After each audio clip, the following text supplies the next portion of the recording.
Hello, hello, and welcome. I am Varden Heste, and we're back with Katawa Shoujo into Act 3. Hello, Zero. Hello, Zero. Ori. I am looking forward to today. I think this is when we'll get into the actual romance of it all. Hello, Goddess. Hello, Goddess. I will be playing at Tears and Tiara 2 while you play this. Nice. Let's do this. I'm excited for the, Oh, I put the wrong one. Nope, that's the wrong one. Nope. Sorry, load. Let's see. The tint of the room slowly changes from the shine of the afternoon to the orange of dusk. A clock lazily ticks away, the seconds counting in the background, on the verge of hearing. But no matter how long I wait, the outcome cannot be changed. The diminutive playing pieces makes a small click against the board. Like a wound spring, Hanako makes her move, only moments after mine. It's embarrassing. In comparison to my 5-minute moves, she moves to know exactly what she wants to do. She seems to know exactly what she wants to do. Oh, they're playing chess. Mate. Again, what does that make this 3-2? Stalemates don't count. Damn. You're getting better at this every day. That or she's been holding back. I've never have thought it when I first met her, but she really has a knack for this game. Chess seems to have become a popular pastime for the two of us, hiding away in the tea room, playing a game or two after classes. From here, the students outside can just barely be heard milling about. The everyday noises from below remind me a little of my life before Yamaku, though I'm by now well aware that it's a life I'll never go back to. Fancy another game? I have to finish my homework. Oh, well, I'll see you tomorrow then. But what about this? Hanako points to the tea set surrounding the mostly empty chessboard. Don't worry about that. I've got that. Got it. Oh, okay. See you. Later. Hanako departs as I start cleaning up the area. The occasional whistles and cheers from the sporting clubs outside become less frequent, eventually approaching silence. A part of me still wants to be in some kind of team, since I played soccer and other sports before my accident. I guess it's only normal to feel nostalgic about what I can't do anymore. But I have other reasons than that for my coming here so often, and I don't feel so bad about losing that part of myself because of them. Lily is a good friend by now, but it's a small exchange I have with Hanako that feel especially dear. The small victories I feel every day as I see more of what she's like under her self-imposed shell. That's why I come here most of all. As I'm putting away cups and saucers, I hear talking outside the door. Pausing for a moment to listen, I can make out that it's Hanako and Lily, and decide to go outside to investigate. I recently met someone who will try to make a 3D model of vtuber for me. Oh, nice. That should be quite nice. I hope it turns out quite well. Are you quite sure? I'm sure. Oh, Hisao. Hanako turns to me, with a look of mild surprise as she notices my approach. Lily must have caught her just as she was about to leave. Oh my, Hisao is here as well. Afternoon, Lily. What's up? I was hoping that now that I've finished my class representative duties for the day, that I might have the two of you accompany me for tea at the Shanghai. It would be nice to enjoy ourselves outside of school for a change. I'd be up for it. I think Hanako had work to do though. It's not all that much. Wonderful. It seems that We're decided then. I cast my eyes across the cafe as the three of us step in. As usual, there are only a handful of people around at the most, and the noise level is a quiet background hum. The hold Lily has on Hanako's arm remains just as it has been for the entire slow walk down the hill to the local town, though it's hard to say for which reason, for Lily's guidance or for Hanako's reassurance. For a moment, Lily removes her arm from Hanako's to retract her cane as Yuko quickly skitters over to where we stand, but soon replaces it right back where it had been. Welcome to the Shanghai. May I take your order? She gives us a deep bow, her well-delivered and professional introduction putting her in a good mood. It's a nice change from the norm for Yuko. Just tea, please. Hanako, Isao? I'll have a slice of pie and a coffee. Just tea, please. Coming right up. Please take any seat you wish. I'll be back shortly. Yuko gives a smile and a nod before shuffling to the counter, and we make our way to some empty seats by the window in quick measure. We slip into our seats, the girls on one side with Lily's cane propped up beside them, and I on the other. I realize that Hanako's not doing something that she so often does. Rather than keeping her eyes pinned to the ground and hiding behind the blind escort, busily trying to convince herself that the world around them doesn't exist, she's merely keeping her eyes low and helping Lily around. Are you okay, Lily? You look tired. She lowers her head a little, looking somewhat embarrassed that she let it show. Class representative work can be very tiring, considering that it often means dealing with the student council. Very tiring indeed. How do the other representatives go? Better than I, but not by much. Shizune is a harsh taskmaster, no matter whom she deals with. It doesn't sound like you particularly relish the job. Why do you do it in the first place, if it's that bad? Being a class representative is enjoyable, and I can deal with the responsibility well enough. It's just that the people involved are sometimes... She trails off, cutting her words at a rather opportune spot. It's hard to imagine Lily cursing, but I imagine that if anyone could make her do so, it would be Shizune.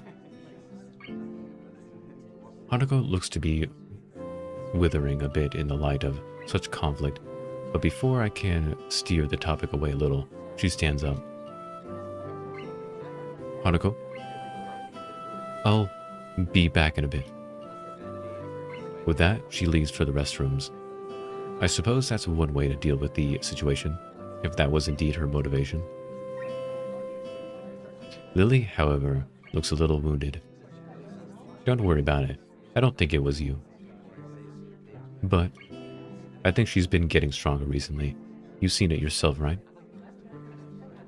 That went a bit awry, but fortunately, Lily doesn't look offended, and by now I really shouldn't be quite so scared of stepping on that landmine around her. Possibly. Sometimes. I find it hard to tell, though. Silence reigns for a moment before 2 teacups of pie and a mug of steaming coffee appear in front of us. I notice that Yuko takes special care to place the teacup against the tip of Lily's fingers, letting her know where it is. Here you go. Thanks, Yuko. Thank you. With a quick and silent bow, the bespectacled waitress takes her leave.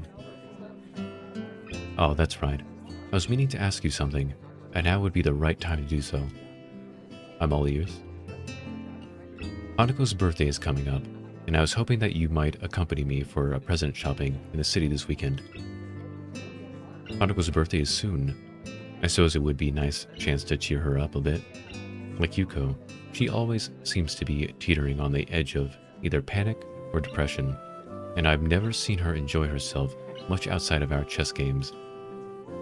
All that aside, learning the layout of the city better with a friend, keeping me company, sounds like a good way to spend the weekend.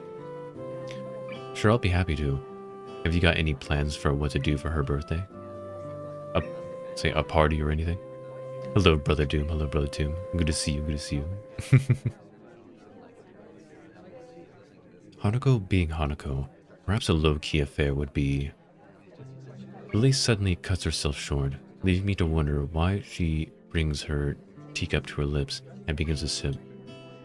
After a few seconds, I notice Hanako walking up to us over her shoulder. Lily's hearing must be very good indeed if it was the sound of the restroom door opening that tipped her off. Hanako takes her seat once again and wastes no time in drinking her tea. Soon the three of us are quietly eating and drinking as the sun sets.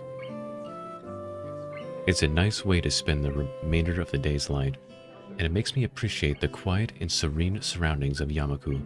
I think I'm really beginning to like life here, as isolated as it may be. I finish off the last of my coffee and rest the mug on the table while the girls talk between themselves, and the coffee here's a little bitter for my taste, but still quite good, better than what I can make for myself in any case. The girls' discussion is mainly focused on their respective reading preferences, which does give me a little curiosity about a related topic. Hey Hanako, I was just wondering, aside from chess and reading, do you have any hobbies or things you like doing? She's completely stopped in her tracks, looking quite surprised that anyone would be interested in asking such a question about her. It takes her a little time to formulate a response. I guess I like singing a little. I'm okay with computers as well, but I don't use them all that much. Singing's not exactly something I expected to hear. It's hard to imagine her singing voice, given how soft-spoken she is. Lily, on the other hand, simply nods. She must already know all this since she's been friends with Hanako for 1 year or so by now.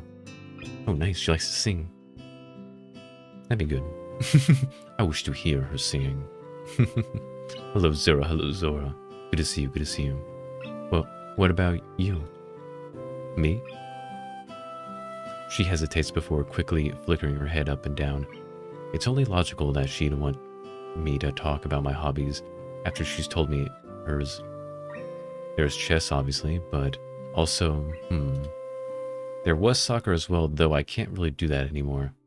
Reading, which I picked up in the hospital. How are you doing? I am doing well. I am excited to continue the story and learn more about Hanako. Because I really like Hanako.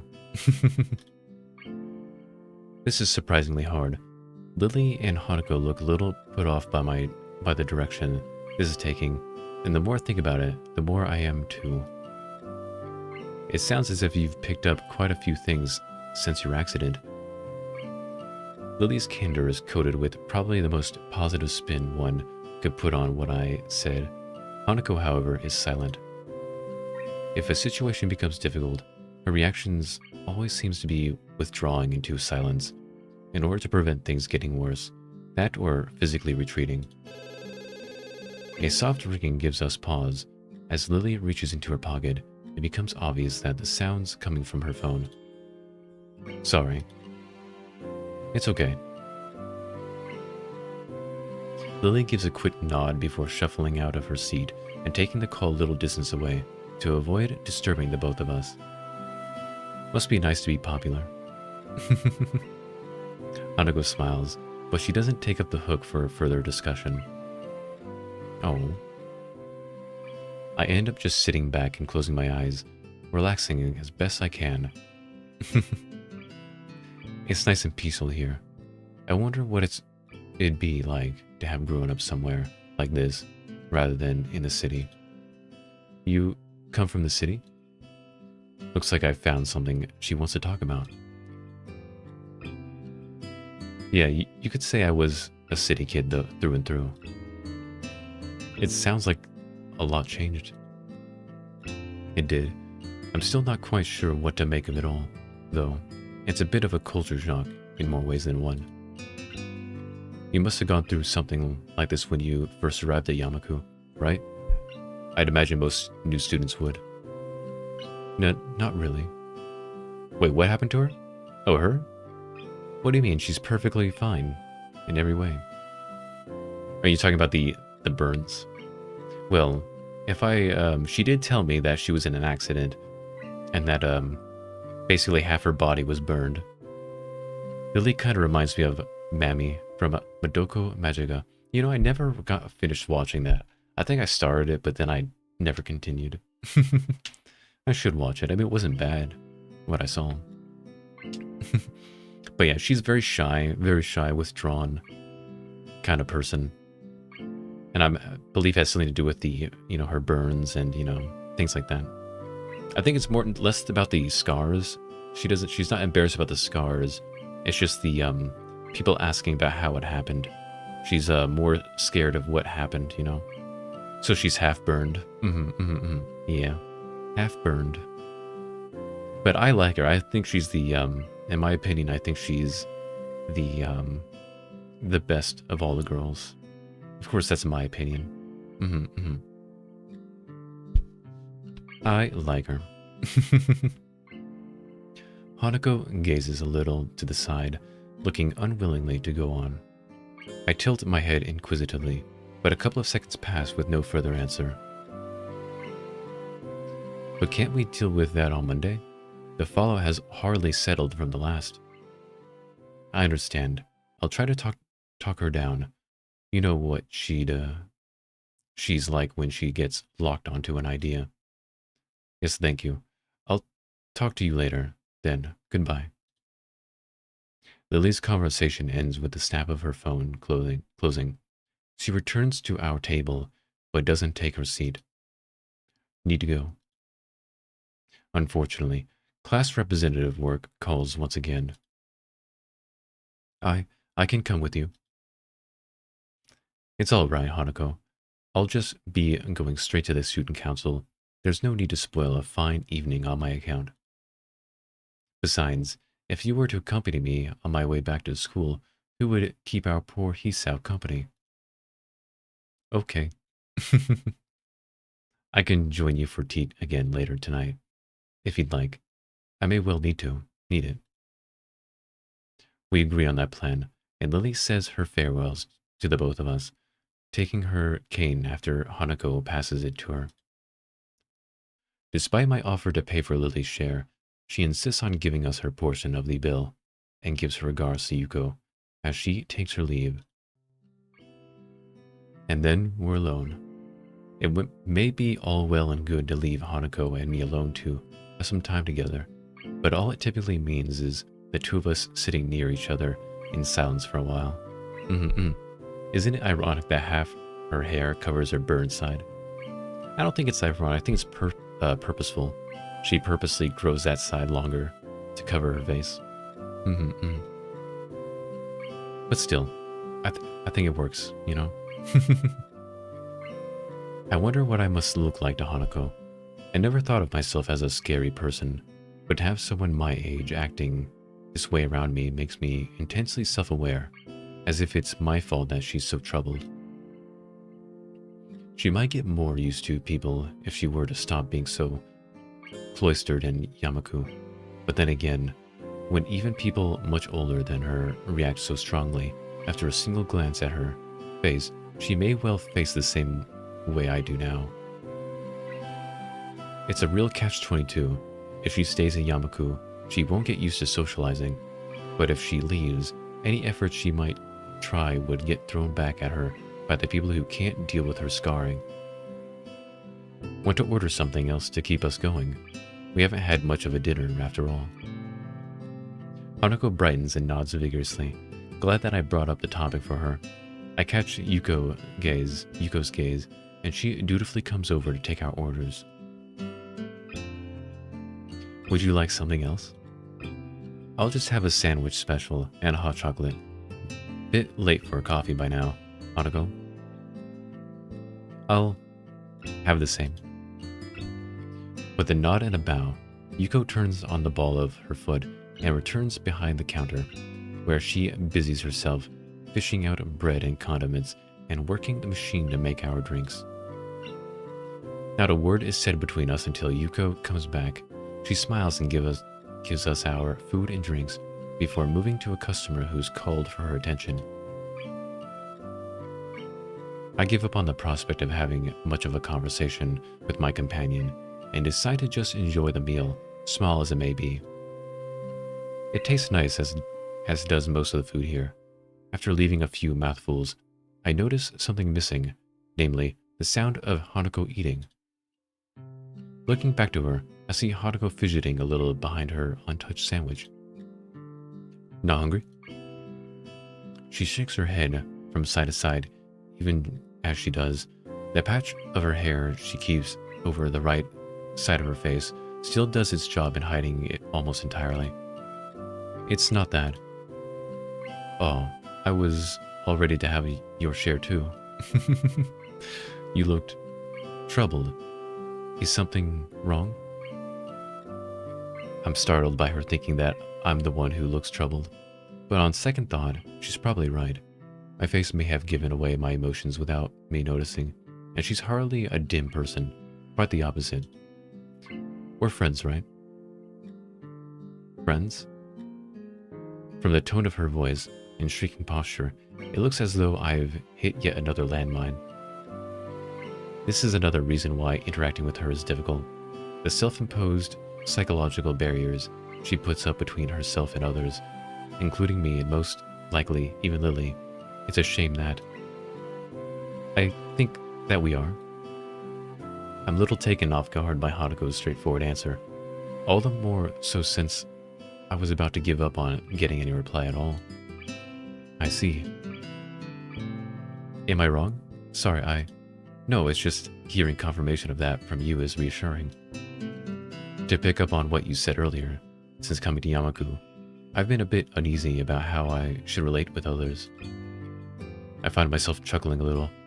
It's surprising how much of a relief that was. I can feel my face smiling as I pick up my cup of hot chocolate and bring it to my lips. Ouch, that's hot. That's why I haven't eaten it yet. I was waiting for my drink to cool down first. I guess I'll wait then. The both of us share a little chuckle. The situation isn't really that funny, but for some reason, it feels like laughing is the most natural thing to do right now. I guess we were both a bit wound up about each other. I was so busy thinking Hanako was the one with something wrong. It took her to remind me that I was uneasy as well. But be that as it may, it still feels a little nice. A little nice to have someone thinking about me like that, in her own way. Following a long, quiet trudge up the hill and into the school grounds, the two of us find ourselves between the two dormitories. Regular night patrols pass between the male and female dormitory buildings, both for security and to quickly raise the alarm for any medical issues that may arise. The guard currently on duty notices us and gives us a nod as he continues on his way. A loud yawn escapes from Hanako's mouth before she has a chance to cover it. I have little doubt she's fairly tired by now. I had better be off to my room, then. See you tomorrow, Hanako. Good night. We separate and begin to walk our separate ways before I stop and look back. Hanako stands there, waving to me as she smiles, and I smile and wave back to her, and after a few seconds, she turns and walks up the stairs to her dormitory building, disappearing through the door. These little moments we share between us feel like a small treasure. One thing is sure. I want to protect that small, delicate smile she is so fleetingly wears around so few people. I wonder about these feelings I have when Hanako's around, and when I'm able to do things for her. Whether they may be the seed for something beyond what we share now. Nice. That was pretty nice. Slowly but surely, the romance is continuing. I believe, yeah, Hanako's route is a very slow burn, I think, which I kind of like. I do like this. I like her route a lot so far. Dude, Emmy's route was just like, it was, it was like almost immediate. Immediately. The summertime sun is something to be savored, but when combined with the clean country air, it's all the better. The track and field club members are horsing around in the field ahead. Some are playing with a soccer ball, others are talking, and a few laugh as two of them mock fight with each other. None of them pay me any heed as I sit alone on the grass underneath the shade of the particularly large tree. It's a nice, peaceful moment after a dreary day of schoolwork. I played soccer pretty often before my heart attack, so I had thought it would be really nostalgic to watch them. What I'm feeling now, though, is quite distinct from that emotion. I hear footsteps approaching from behind me, and I turn to my side to see one of my classmates taking a seat beside me. I'm taken off guard, as the two of us haven't talked much before, and I didn't think anyone would notice me here. Oh, it's this girl. This is one of the characters I noticed in the classroom. She is a very well-designed character. She's missing her hand. So, Miki. Oh, Miki's her name. Hi, Mira, wasn't it? Just call me Miki. Surnames are too stuffy. Likewise then. We both look back out to the field where the guys are playing. It looks like they're getting ready to have a second game, with people spreading out to their positions and the ball being carried to the center of the field. Sure enough, the whistle is blown to begin the match, and they get right back into it. Not going to play? No, just gonna rest for a bit. What about you? You kind of looked like you wanted to play when you were watching us before. So someone did notice me after all. It's kind of a long story. Her face says that I've piqued her interest. I'm in Yamaku because I've got a heart condition. I can't really play soccer anymore. Wanted to be a soccer player, did you? No, I only really did it for fun. My friends played it, so I played it as well. Any of those guys playing around could have been me before my accident, but I don't feel like I have any real wish to go back to that either. It's a little hard to explain. I'm still decently physically built from the days when I played, even if my strength's largely left to me by now, and I got on well with the other club members. When I think about it, I should feel pretty bad watching people play when I can't anymore, yet I don't.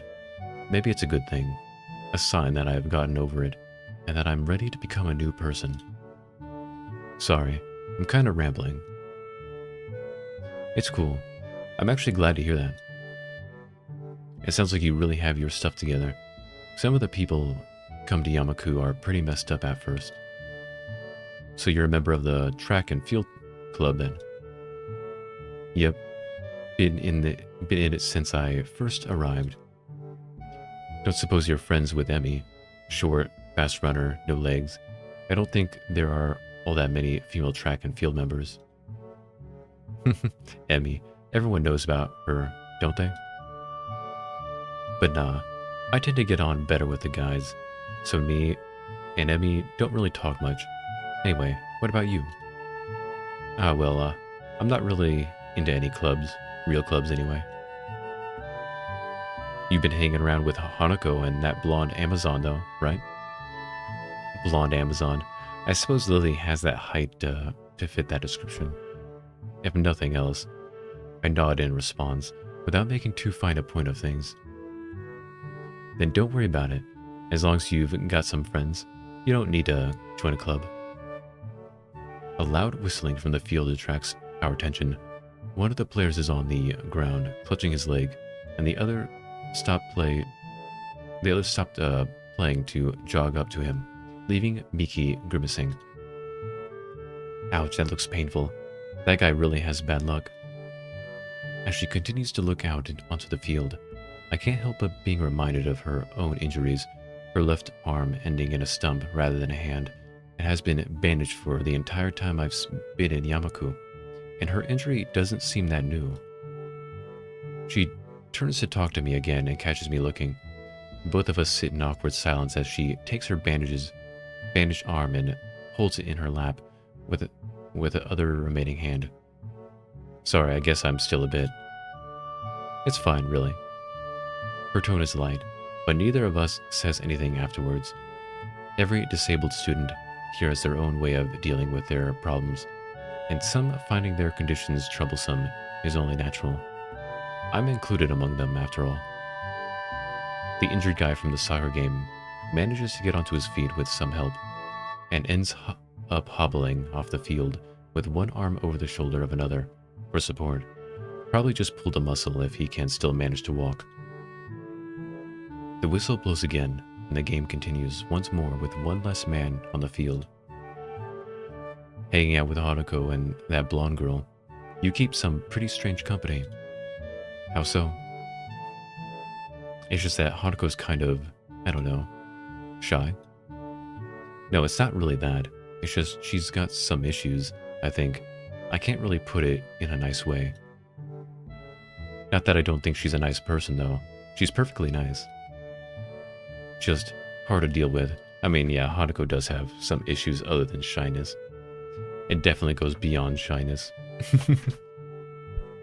It sounds like Miki, or at least some other people in the class, have tried to get closer to Hanako in the past, and that it didn't go well. I think her judgment is rather harsh, given that everyone, not just those in Yamaku, have their own issues. Then again, I haven't known Hanako for that long, and so it wouldn't surprise me if there was some stuff I didn't know about. I'll just take it as it comes. She's a nice person, and I think that should be all that matters. Miki's eyes narrow a little, and her smile spreads. You really like her, don't you? Miki certainly doesn't mince words. Let's see, I'm going to say yes, but I'm going to go ahead and save just in case.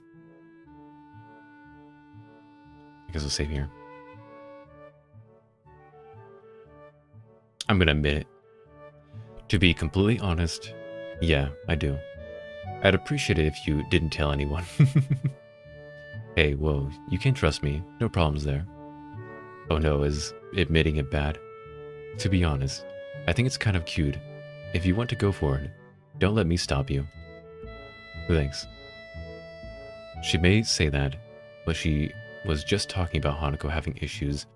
Still, I want to hold myself to the words I said. Hanako's problems don't matter. I'll deal with anything that comes up, because I want to help her. If there's even the smallest possibility that I can pull Hanako out of her depression and seclusion, then I should work towards that, no matter what. If she needs a prince, then I will be that prince. Oh my goodness. As I think about the possibility of a relationship, I can see Miki grinning at me while watching my face. I'm no doubt blushing, and looking away from her only makes her laugh. Miki gives off a different vibe from the other girls. Talking to her feels more like talking to a guy than a woman. Oh no, tomboy? Oh gosh. The perfect woman. Her saying she prefers male company doesn't help to dispel that notion either. I am pretty weak to tan tomboys, I'm not gonna lie. See, glancing at my watch shows that lunch break is ending in only a few minutes. Yeah, white knight nudge much, I know, right? Time to start heading back to class. My goodness, time to, white knight. But yes, tomboy. I am pretty weak to them. Let's see, lunch is about to end. Want to head back? Yeah, we'd better. I pick myself up off the grass and dust myself off, offering a hand to Miki to help her up as well. She takes it and easily pulls herself up, showing the muscles moving in her toned, bare arms in the process. Why wasn't she romanceable? Come on. Come to think of it, why aren't you wearing the normal girl's blouse? Hey, it's too hot and constraining. The boy's uniform is better anyway. She throws her arms around a bit to emphasize her point, which has the side effect of showing off one particular part of her body that would be especially constricted by the blouse. The two of us start the walk back to the main building to the gardens, talking as we go. It sounds like you're settling in well. That's a relief. It was pretty surprising to get a transfer student at this point in the year, considering the exams are coming up. Don't remind me. Don't worry about them. Just cram it and you'll be fine. That doesn't sound like a good advice. She clasps my shoulder a couple of times as she grins. I don't think she takes school very seriously. You seem like a smart guy, and Mutao has taken to you well already. You're like a hand in a glove. Now, to work out whether that's a good thing or a bad thing. I still don't know what to make of this school. I've been here a few weeks already, but I still feel dazed at times. You'll get used to it. Just give it some time. It's only a high school, just like any other. She makes it sound so simple, but I've never thought about it that way. To me, Yamaku symbolized a marked shift in my life. I was no longer normal, I was different, and she was to be educated with different people. Miki is cute, I agree. She is very cute. And it's very rare to have tomboy characters have long hair. And I think it works. It just works. And yet, I'm walking back to class and talking casually with a classmate during lunch. After watching some others play a soccer game, all perfectly normal. Maybe she has a point. Why wasn't she romanceable? My goodness. I bet you there was a lot of complaints that you couldn't romance this character right here. Maybe I should just look at Hanako, but maybe I should just look at Hanako in the same way. Everyone has their own issues. This is hardly unique to Yamaku. After all, it's only a high school, just like any other. As we continue to talk, I find myself smiling. Miki and I are very different people in almost every way, but it feels good to have gotten to know another classmate a bit better. That was weird that was entirely just talking to a student we barely talked to before. It's kind of odd. A light, I guess it was just there to admit that you like Hanako. Maybe, for that decision. A light breeze blows the scent of an early summer round my head while I wait for Lily. Actually, let me save the, let me do main save. Small white clouds litter the sky, breaking up the monotony of the blue. Hisao, are you here? Lily's voice lits on the breeze as if they were one and the same thing. I stop gazing to the sky to examine Lily. With a peach off-the-shoulder sweater and tan ankle-length skirt, in addition to the tan sandals, she's quite a nice sight. Yeah, I'm over here. Lily, near the gate. And I'm still not done yet with the animation. Oh no. Were you able to sneak away from Hanako? Yes, it's not uncommon for me to go out during weekends, so I don't think she noticed anything suspicious. That and she has someone she sees. Lily pursed her lips as if she maybe shouldn't have continued. I find it a little hard to believe. Hanako's seeing someone, really? No, it's just she sees a therapist every so often on weekends. Oh, well, that does make a lot of sense. Lily rubs her arm uncomfortably, and after one look at her troubled expression, I quickly move to change this topic away from Hanako. Yes? I was just wondering, you can get around the city on your own. Oh, Lily sighs at my consternation surrounding the topic of her blindness. I'm my own worst enemy sometimes.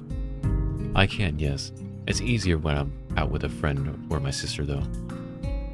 I wonder how Lily's gets along with her sister. Being an only child, it's hard to imagine what having a sibling would be like, so it makes me a little envious of her. Right.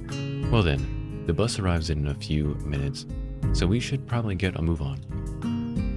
Indeed, it's a long wait if we miss this one. With that, we set off for the bus stop on the hill. It's only a small distance from the school gate, so it's very convenient. It's a nice view from here, coming from the city. I never really got to see scenery like this, let alone on a daily basis. This area is nice for me as well. It's tranquil and away from the noises and smells of the city. Lily's head perks up in the trademark gesture of hers, signifying that she's caught a sound. Oh, here comes the bus. I look down the road to see the bus trundling up the hill. Her hearing is quite a useful tool. The bus only takes a short while to reach the bus stop, forcing its way up the road, and within a minute, we are on our way to the city. Walking around the city, I feel a distinct nostalgia. The smells, the traffic, the tall buildings everywhere. It's a lot like my native city, save for the raised walkways. It feels a little weird walking around a city as casually as I would in a park, but with cars rushing around underneath me. As I'm busily pondering the engineering marvel that is the raised walkway, I get a surprise. It takes a moment for me to realize that Lily has wrapped her arm around mine, extending her cane in front of her with her other hand. For a moment I'm startled, but I managed to keep enough of a lid on it for Lily not to notice. While it's not the first time that Lily relied on me for guidance, she'd only held onto my sleeve's cuff before. It's logical that it would be easier for her to navigate a crowded and complex area, such as the city, while securely linked, but I'm far from being as used to this kind of contact as Lily is. Finally realizing the growing silence between us as Lily waits for me to get moving, I quickly kick my brain into gear. You know, it was quite a surprise that Hanako likes to sing. Have you ever heard her do that before? I have indeed. We've been in karaoke sessions several times, along with my sister. I can't say I take to the activity much, but the other two like it. Maybe Hanako doing karaoke is more fitting than I initially thought. Just her and those she knows, all alone in a little room. It would give her a rare chance to let her guard down, with nobody else to judge her. Maybe it would be nice to bring her into town for a karaoke birthday party, if she likes doing it. I'm not sure she would deal very well with the excitement. I move to protest, but her face shows that she's mulling the proposal over some more. It takes quite some time for her to come to a conclusion.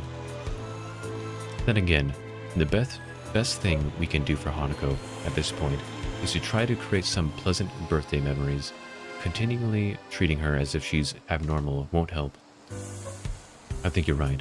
If she has something to remember apart from loss, then maybe she'll come around. If we brought her something nice that she could see every day, then maybe she'd be able to take her mind off her past and remember that she has friends.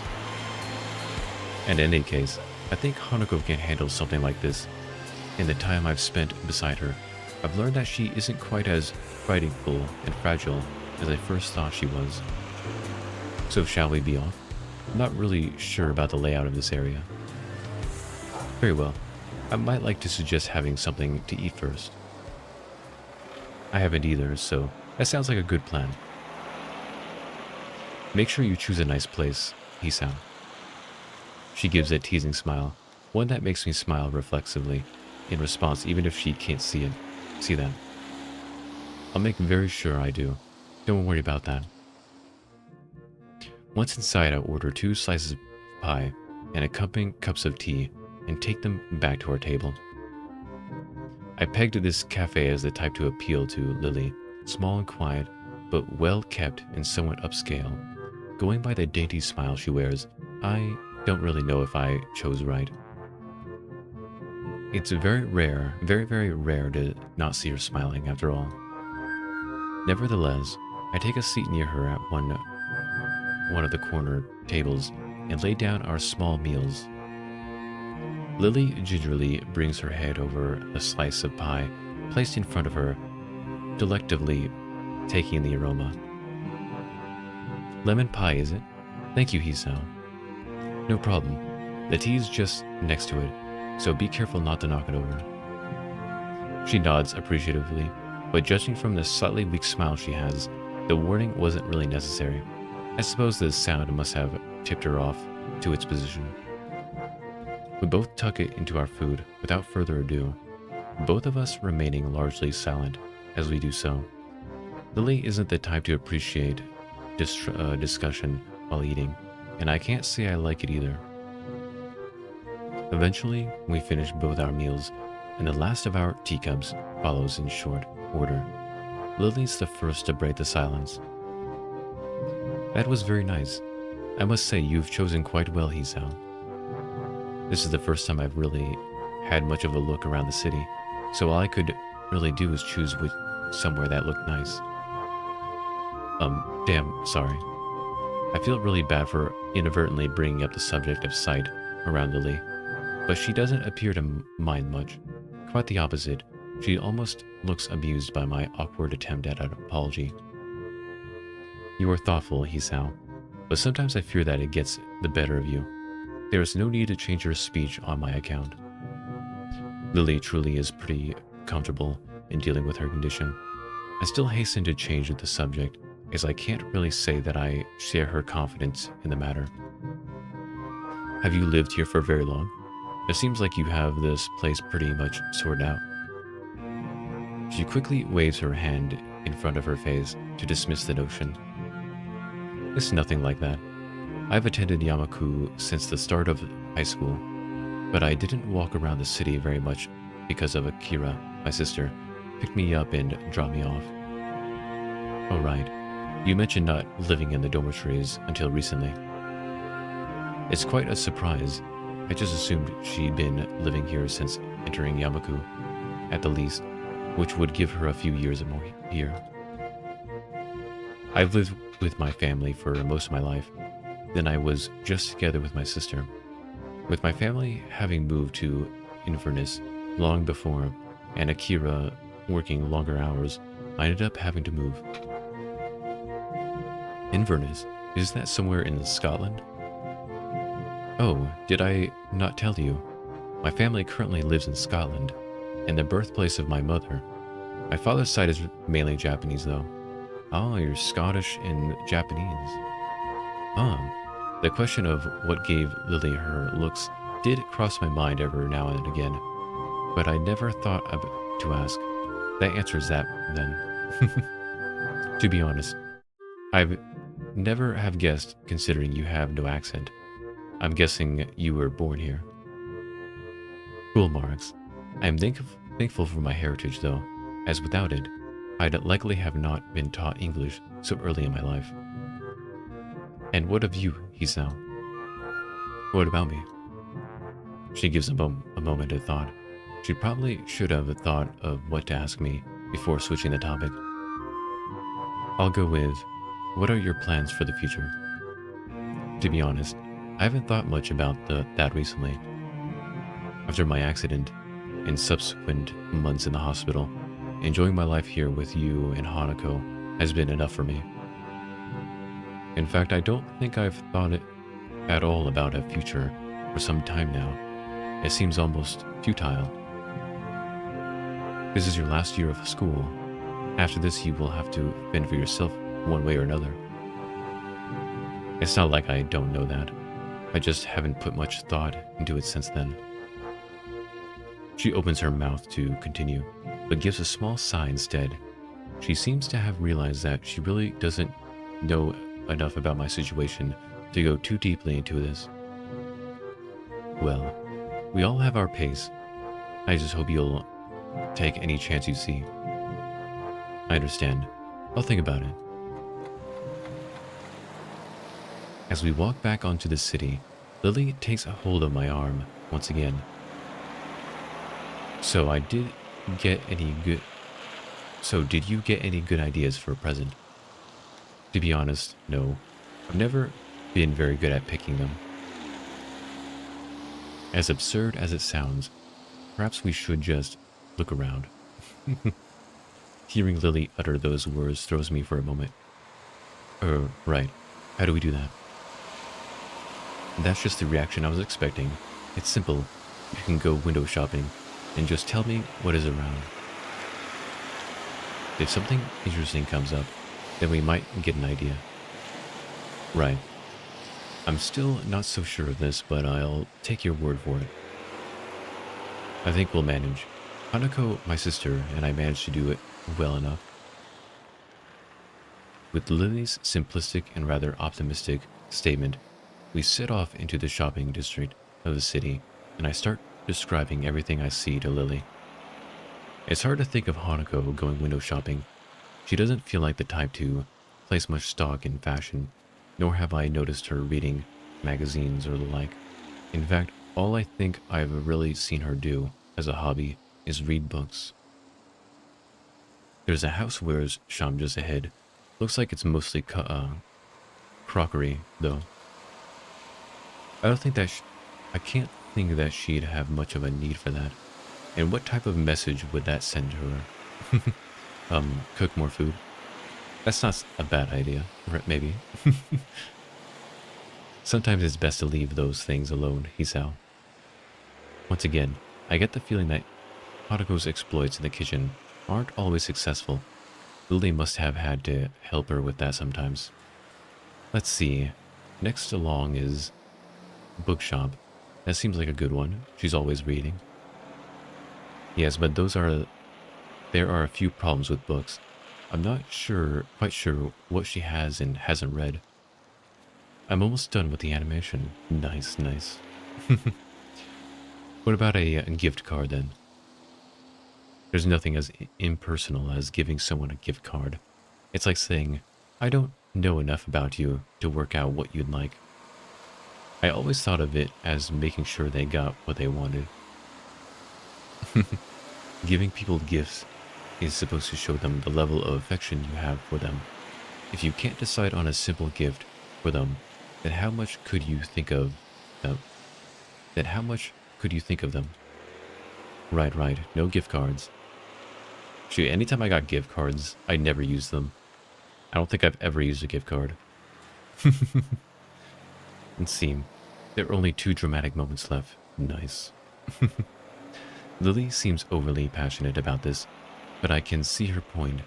If you're going to get something for someone, then you should put at least some thought into it. If I want to get something for Hanako that reminds her of us every day, then what good is a gift card? In that case, what did you get Hanako last year? A porcelain doll. I thought if she had someone to talk to, it might help her ease her pain. A doll isn't ever going to criticize her after all. So should I be looking for a doll shop? If you could be so kind to keep a lookout for one, I would be grateful. Sounds good to me, though I wish you'd mentioned it earlier. But if I did that, then you wouldn't have started thinking for yourself, would you? Once again, Lily has a point. My brain is currently analyzing every store we pass for gift options. If Lily had mentioned a doll shop to begin with, I wouldn't have thought of anything else. We wander through the city's streets, but seem unable to find anything that resembles a doll shop or anything that could consider a fitting present. The simple act of searching is starting to clear my mind. The events of last week are starting to fade away, and I'm looking forward to giving Hanako her gift. If I can find one, that is. This is hopeless. I thought we'd be able to find something in the city for sure. And I'm sure we've walked down the street at least once before. That almost sounds like you're giving up, Hisao. I'm not. but it's a lot harder than I thought. Try not to be so restricted in your thinking. Maybe we should actually go into some shops and have a look around. That might work. I've never really been any good at window shopping. Lily and I circle around the city streets once more, this time popping into stores that catch our attention. In the end, though, nothing comes up as especially appropriate. Hanako's tastes are often quite hard to pin down at the best of times, thanks to her intensively private nature, and those tastes we do know are hard to accommodate. Maybe we take a break for a minute. I'm a bit exhausted. I agree, and leave Lily to rest against a railing while I go get a couple of drinks from a nearby vending machine. After walking up to the vending machine and grabbing myself some lemonade, I find myself a bit of a loss. Not really knowing Lily's taste, I decide to take a guess and grab something that seems a little girly, but not too weird: strawberry-flavored milk. Back. I walk up to her and place the carton in her outstretched hands, making sure she has a grip on it before letting go. She feels the contours before opening it and taking a very tentative sip, her approving smile afterwards telling me I made the right choice. We both rest and have a quiet drink for a few minutes. A familiar soft ringing begins to sound from Lily's side. She quickly apologizes as her hand goes into her pocket, pulling out her mobile phone. Do you mind if I take this? It's fine, don't worry. She nods to me and thanks before turning away and flipping the phone open, bringing it to the side of her face as she picks up the call. Going by the tone of Lily's voice, the person on the other end is no doubt some friend of or another. I tune out their conversation pretty quickly, as the snippets that Lily says make it sound like little more than gossip. Without much else to do, I find myself watching Lily. She really is a pretty girl, which would hardly hurt her popularity in school. It's interesting just how much Hanako and Lily contrast with each other in both personality and appearance. For a few minutes, I just lean back and drink, watching her. Before long, Lily says her goodbyes to the person she's talking to and hangs up, placing her phone back in her pocket and leaning back against the railing as before. Sorry, just a friend from class. I take one final swig from a can before throwing it in the bin. Lily gives me her carton to throw away soon after, finishing it off relatively quickly. You seem to have a lot of friends. Oh? Lily waits for me to continue, her interest piqued. I was just thinking that you and Hanako contrast really heavily. It's hard to imagine Hanako doing a lot of the things you do, or knowing the people you know. You seem to think about Hanako quite a bit. I don't know, it's just, she's mysterious, I guess. I kind of want to know more about her, which isn't that easy. It almost sounds like you're doubting your relationship to her. I don't think it's that. I just want to do more for her. Being her friend and all, and I don't even really know how she sees me. This statement seems to interest Lily quite a bit. I wonder if Hanako said anything about me to Lily during their conversations. I'm about to ask what's on her mind as she picks herself up from the railing. Shall we be off then? Her voice and expression show that she's playing games with me. Lily knows damn well that she's leaving me hanging. With a sigh, I pick myself up off the railing, as well as have a brief look around. We have stuff to do, so I'll just try and get back to her about this later. Tucked in between a newsstand and a convenience store and a small shop, the sign above the door reads, Otello's Antiques, in a decorative English script. It would be easy to miss if we were walking along the street, but since we're stationary and I'm purposely looking around, it's just noticeable. Say, Lily, that doll you got, Hanako, was it new? Well, yes, but I'm not quite sure I know what you mean. I think I found our shop. It's across the road. Oh, what is it? Some kind of toy shop? It's an antique shop. I think it's probably going to be our best bet. Really? I didn't know we even had one in those near here. Neither did I. I missed it the first time we went by here. It's pretty well hidden. Well then, it can't hurt to check. Inspired by this new find, we quickly dust ourselves off, head towards the store, and Lily's hand finding its way to my elbow for guidance. Hey Varden, in chat, hello Flash, good to see you. The store has a strange musky scent to it. The layout is more like a garage than a store. Things are strewn around the floor without any immediate semblance of order. The shopkeeper gives us almost a bored look, though his particular small eyes. His face looks wary and tired, and his dress style is distinctly and archaic. Oh my gosh, I can't read. It's like anchoric. Oh my gosh, I'm trying to read this word. I don't want to give up. Let's see, archaic.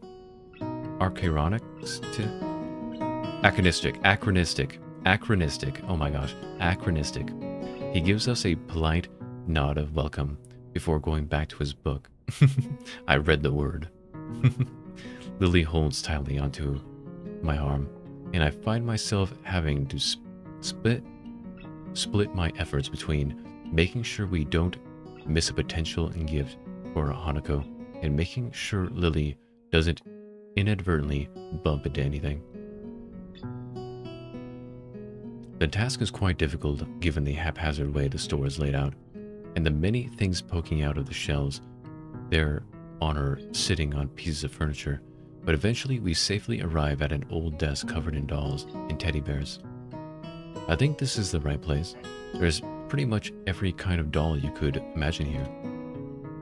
That should make the choice much simpler. Could you please pick one for me, Isao?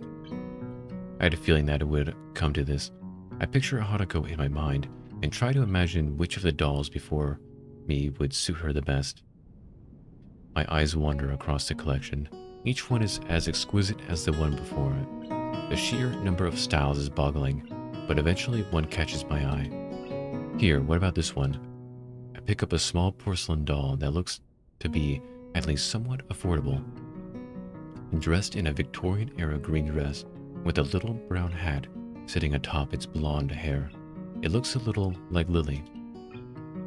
I gently pass it to her, who delicately feels her way around the object while wearing a look of slight concentration. It certainly feels beautiful. Do you think it would suit Hanako, in your opinion? I think it would. It could look good in her room. In that case, I'll trust your judgment. Will you be getting her something as well, or shall this be a shared gift? I'm not sure. I think I should get her something myself, but I don't think getting her another doll is such a great idea. Maybe...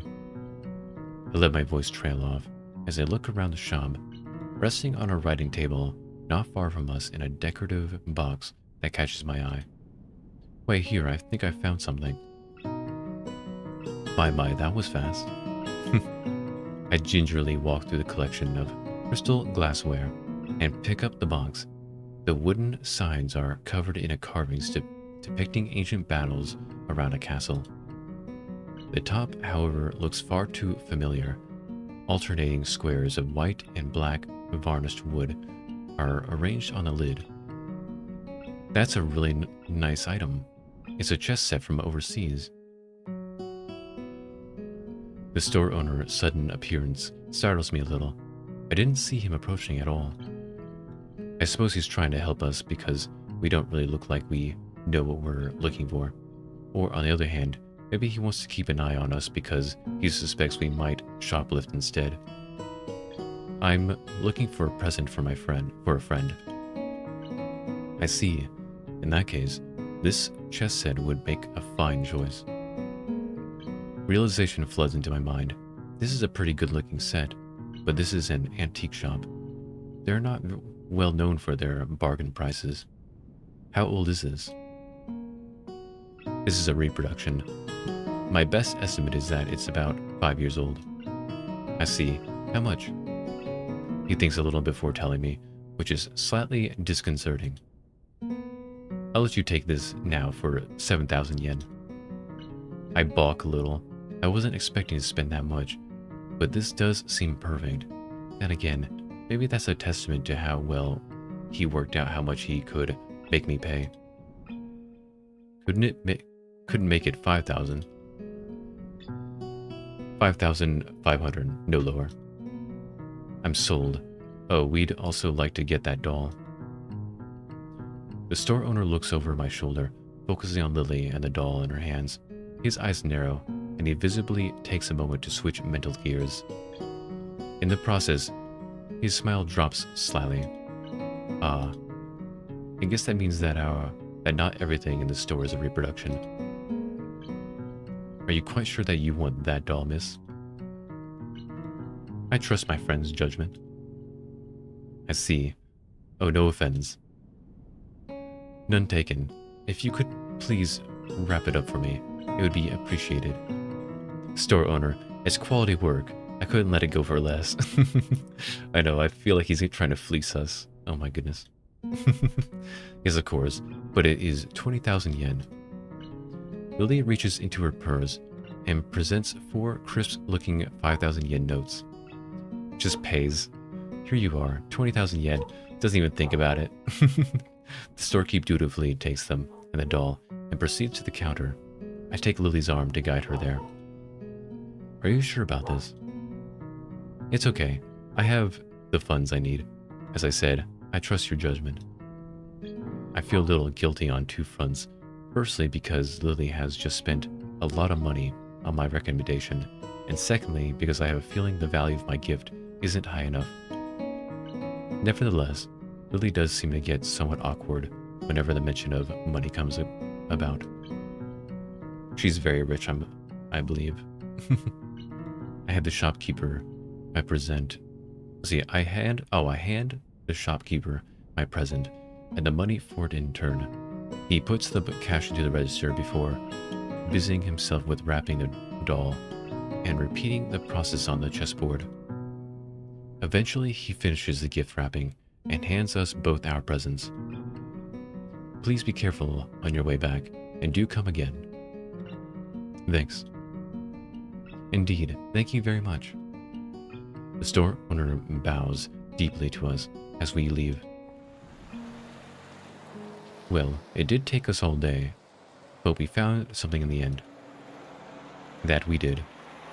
Now that the presents are wrapped, I'm feeling a little impatient to give them to Hanako. It's a common reaction to buying gifts, wanting to see the reaction on the receiver as they discover what it is.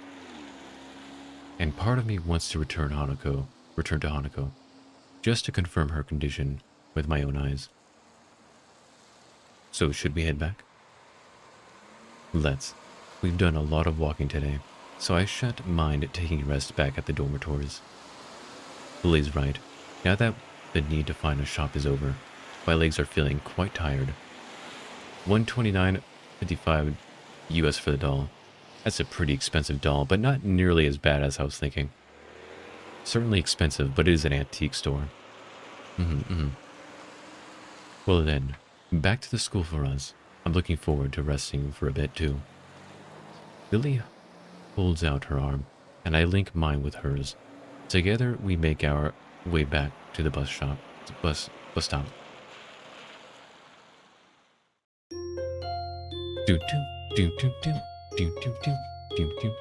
Yeah, not nearly as bad as I thought, but still expensive.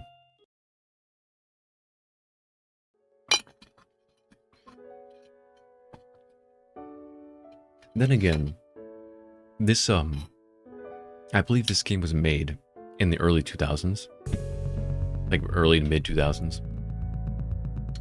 So the exchange rate might have been different. It could be worse. My aunt owned a $325 till my cousin's groom's sister at the after party knocked. Oh my goodness, sans. Because I know the current exchange rate for per yen is pretty bad today. So it might actually be more dollars back at the time when this game was made. She was so upset, but they worked it out. That's good. That's good. I mean, I would be pretty upset if something that cost that much was destroyed. Oh my gosh. It's possible that he might be excited about what he teaches us.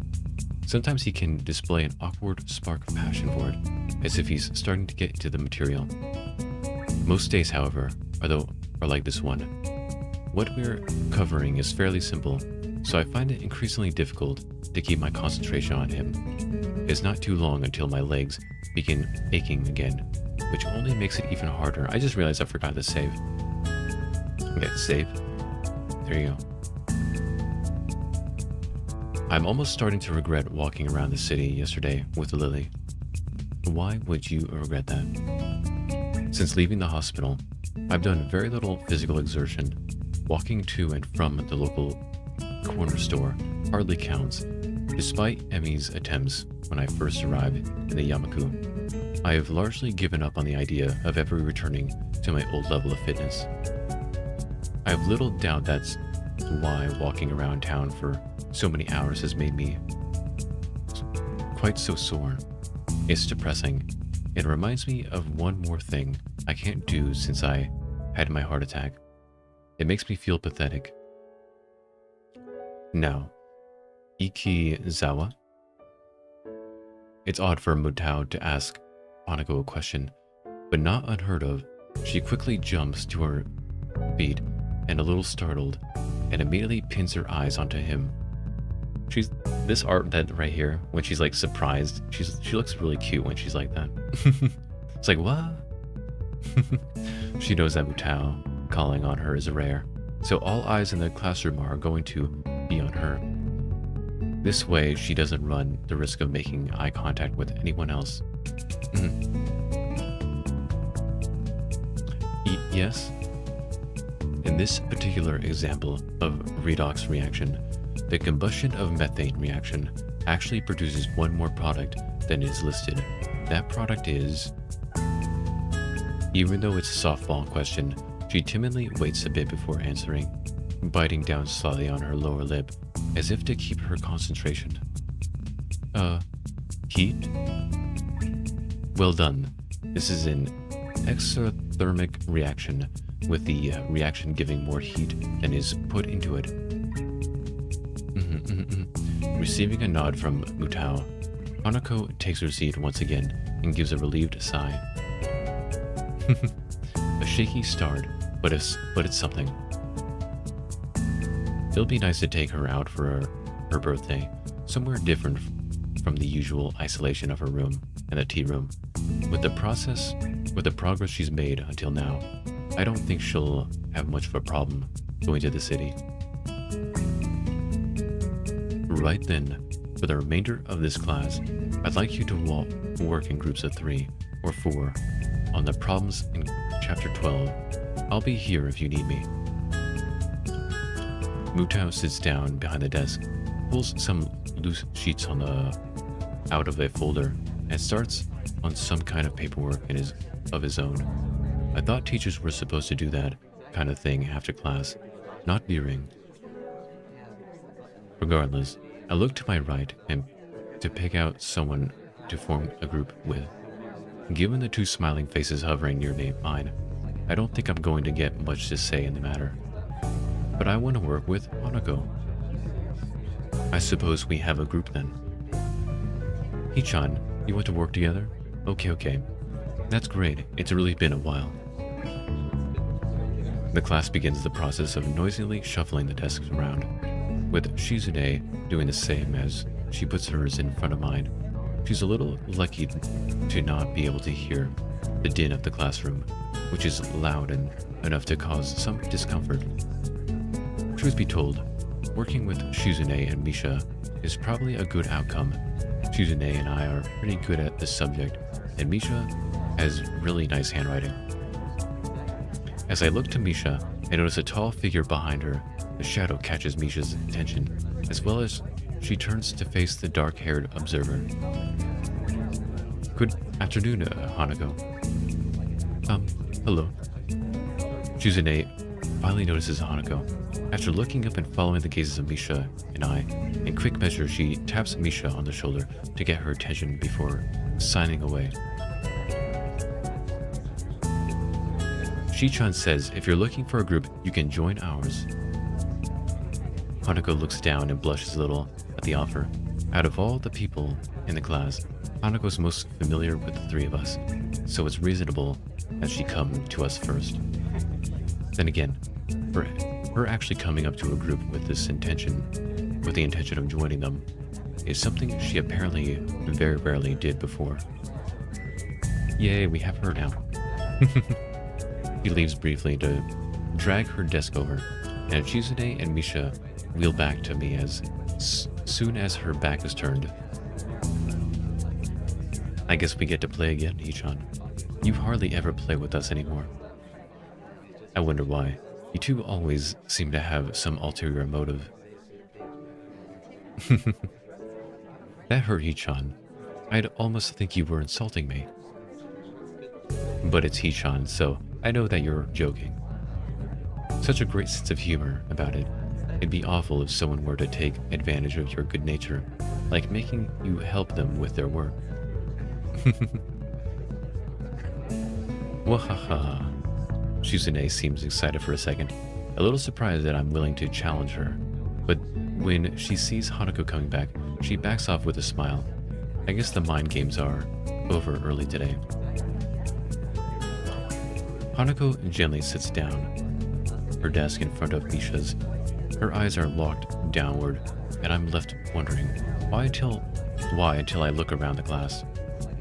Most are busy setting up their own groups, but a few are casting curious glances at her. At this range, it's hard to tell whether that is where their interest in her ends, or if they are talking about her as well. Strange. No one bats an eyelid when Hanako runs out of the class to avoid group work, but now that she's making an effort, they're staring at her as if she's done something wrong. We all move to sort ourselves out, spreading our textbooks and worksheets around the larger surface created by the 4 joined desks. It isn't long before the class as a whole gets down to work. Hi, Hanako. Is it nice to finally work with you? Yeah. Are you the reason Hichan has been avoiding us lately? Shishan says it's a little rude about it, but if Hichan wanted to spend time with a cute girl, it's understandable. I don't think it's like that. Hanako starts to fidget, unused to this kind of attention. I think that an ordinary person would drop the conversation by now, but Misha is like the antithesis of Hanako. Part of that includes being blind to ordinary social cues, while Hanako is overly sensitive to them. Because of that, Misha barrels ahead with the questions, too quickly for me to get a chance to interject and guide the discussion somewhere more comfortable. Really? So he wasn't hanging out with you yesterday? No. I can feel my cover being blown already. Lily didn't want Hanako to know that we were out buying presents for her, let alone planning out our birthday party. It wouldn't be good for her to find out. Yeah, I was doing something else. You know how it is. Really, I wonder what was so important for Hichan to blow us off like that.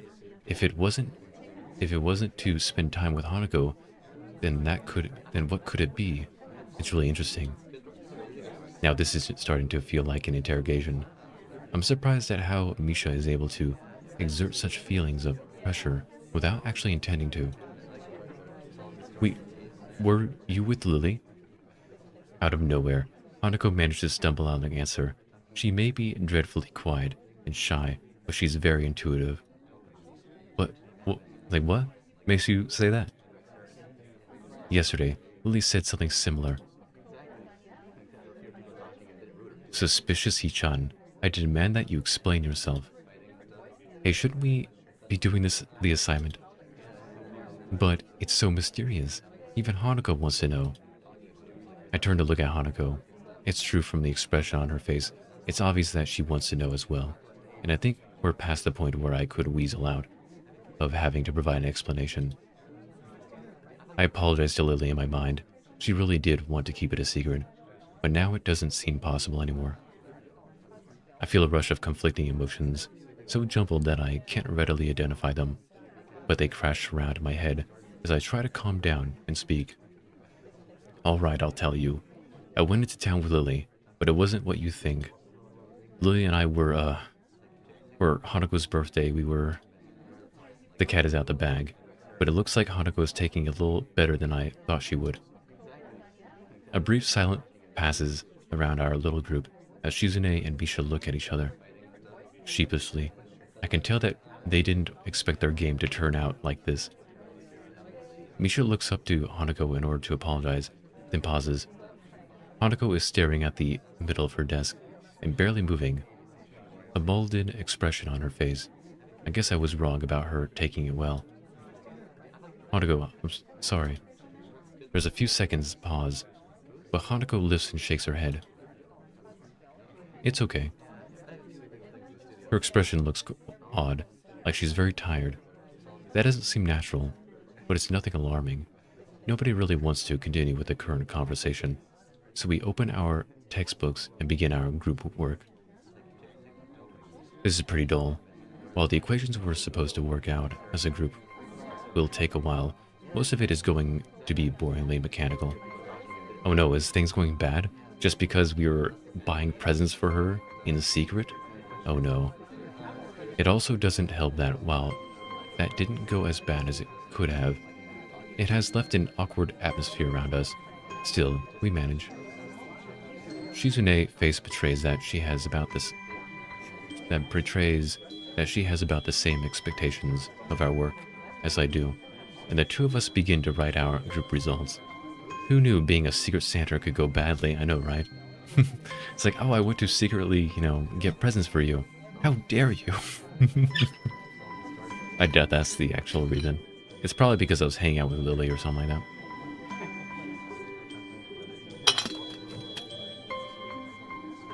Honestly, I have no idea. I have no idea what Hanako's really thinking. Let's see. Misha, on the other hand, is scrunching up her lips and very visibly trying to make heads or tails of what we're doing. Hanako is looking on quietly, absorbing what we write and what I say. He usually has the same expression when the teacher speaks. It's a shame her attendance is so unreliable. With the way she takes in information, I can think she'd do quite well in class. If she actually followed the lessons regularly, I wonder if this might be why Shizune seems so hard on her. Hey Hanako, do you understand this? Misha looks to Hanako, but I suspect her hope is more to find a comrade in ignorance rather than a genuine help. Not really, I guess. I'm surprised by how tense she is in answering, but she settles back down. She breathes out, and the way her upper body and head lower reminds me of a deflating balloon. You okay? I could go over this bit if you want. Hanako shakes her head slightly, but then again, I don't think she needs the extra explanation despite what she said. Misha quickly interjects, entirely oblivious, and I end up slowly going through how we ended up at one of our results, step by step. Times like this remind me that this kind of work may not be mechanical for everyone, but rather feels that way to me due to my grasp of the subject. It's a satisfying feeling. As Misha brings her ballad fist onto an open hand in realization, I discover another nice feeling. My explanation got through to her, and she manages to work out the next equation by herself with a minimum of guidance. Throughout all of this, Hanako is unusually unresponsive. She's normally very quiet, but one can still see her eyes roving periodically over the landscape of the classroom in front of her, or anxiously moving her hands in some way, or shifting her shoulders periodically. Right now, these small movements that I've gotten used to seeing are all missing. Someone not moving at all is definitely weird. Even Misha can tell there's something wrong. Hanako, are you sure you're okay? Yes. Are you sure? Don't pester her like that. I'm fine. Oh, a little more strongly this time, but she turns away as she says it. It only makes me doubt her answer, yet at the same time I can tell she doesn't want to talk about it further. Having already had one very awkward conversation today, that I'm still not fully over, I don't want to pursue that matter too much either. We settle back into our routine, debating over our answers whenever a doubt comes up. But as time goes on, I notice that Hanako isn't talking at all. It's frustrating. She had made so much progress. It's fine, it's fine, it's fine. It makes me a little angry at Shizune and Misha for undoing the surprise Lily had wanted to keep secret so much. I know I'm at fault too. Maybe I could have kept it under wraps somehow. Shizune has noticed Hanako's silence as well, and is also getting antsy. I can see it on her face. It's strange that even though she's deaf, Shizune has perceived Hanako's unusual quietness sooner than Misha. Hanako, you're being too quiet. You have to contribute too. Someday we might work on a bigger project. Like one that's so big it's worth celebrating afterwards. Like with ice cream or cake. If you act like this, we won't take you along. I can tell that they're trying to tease her, to bring her out of her shell, but I don't think that kind of approach will work on Hanako. It will just make her feel worse. Guys, don't tease her like that. Hishan, it's all good and fun. Hishan says she teases everyone anyway. They do back off though, with Misha moving away from the issue by asking me a question again. On seeing how difficult the problem she is working on is, I don't know whether it was a skillful dodge or a mere coincidence. It takes way more of our time than necessary, because Shizune keeps disagreeing with me while I'm trying to explain it to Misha, and Misha is quick to believe her over me, so quick in fact that she forgets to translate what Shizune is saying. Hey, the clock is kind of ticking down. We should speed up a little. Hishan, you sound a little like Shichan there. Just because I looked at my watch. Geez, is that really all it takes? Time management, and suddenly I'm a student council president. Oh no, why is everybody being so angry? Oh no. I look at Hanako's desk to see how she's doing, and freeze. Our papers are covered in equations, but Hanako's only halfway there. It seems like she hasn't written anything in the past 20 minutes. When I realize that, I want to kick myself for how dumb I've been. I should have known that someone as fragile as Hanako wasn't just going to brush off what happened so easily, but I've been too eager to move on from an awkward situation to notice.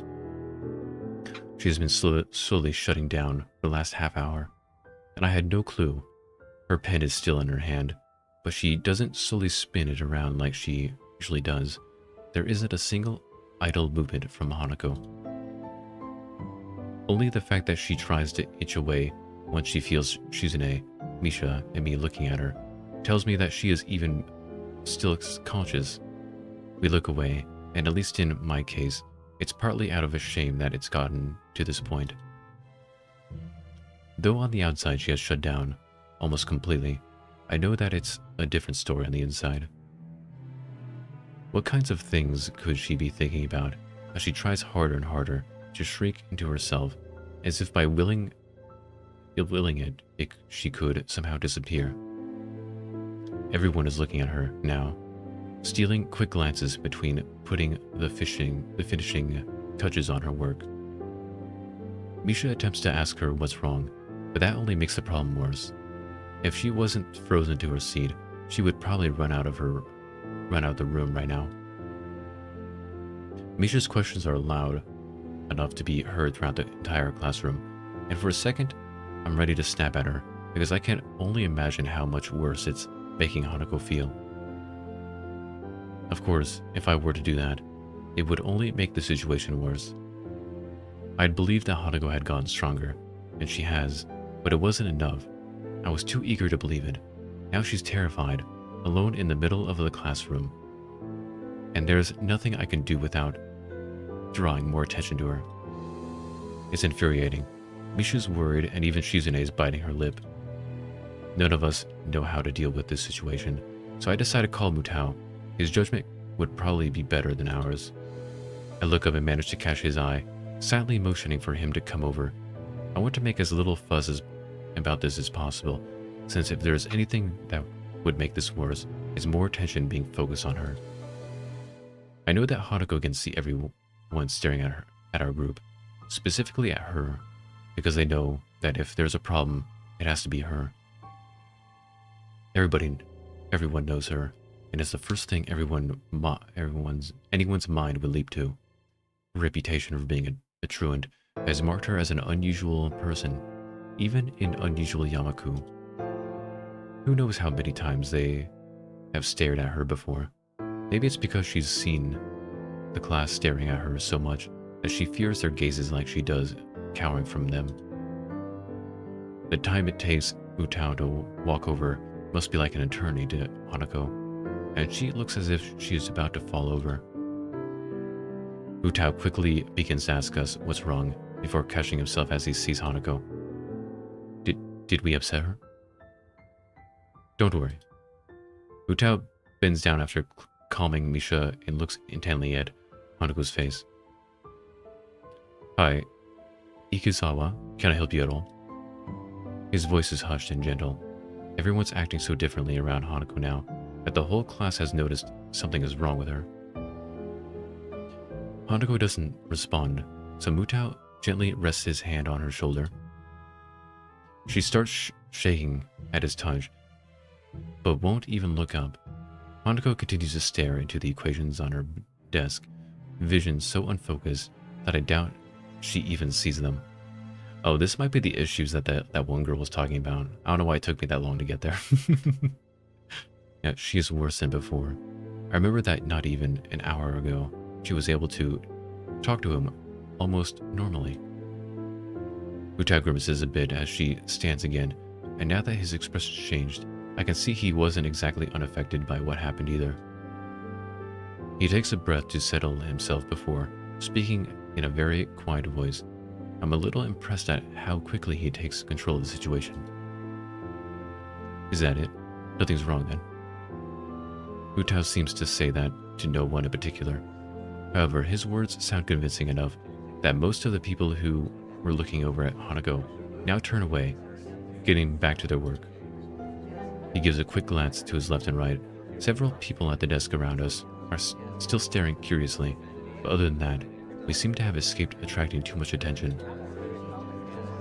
Mutao notices me doing the same, as him smiles a little, in his usual stilted way. I think for Ikuzawa's sake, that it would be good to quickly take her somewhere away from others. Nakai Akamichi, would you please take Ikuzawa out of the classroom? I'll keep everyone settled, so please don't worry about anything but her, okay? He looks at Misha to tell her to interrupt his words for Shizune, but she's already finishing her translation by the time he does so. It's remarkable how little thought she needs to sign, as she still looks quite dazed otherwise. Mutao's got good skills. I guess you would have to be to work in a school like this. Nodding, Shizune and I stand to move to either side of Hanako. Mutao steps back to allow us some room and talks to the table behind us, as some people there have begun to mutter between themselves about what's going on. We look at each other before lowering ourselves in unison, taking one arm around each other's shoulders and lifting. The two of us begin to walk at a slow pace to make sure we don't inadvertently hurt her. As much as we try to make this look normal, I'm quite sure there would be many more gazes on us if not for Mutao's distraction. Eventually, thankfully we reach the door and go through. Nobody's outside, so we walk down the hallway. It doesn't seem like it's making her more at ease than she was in the classroom.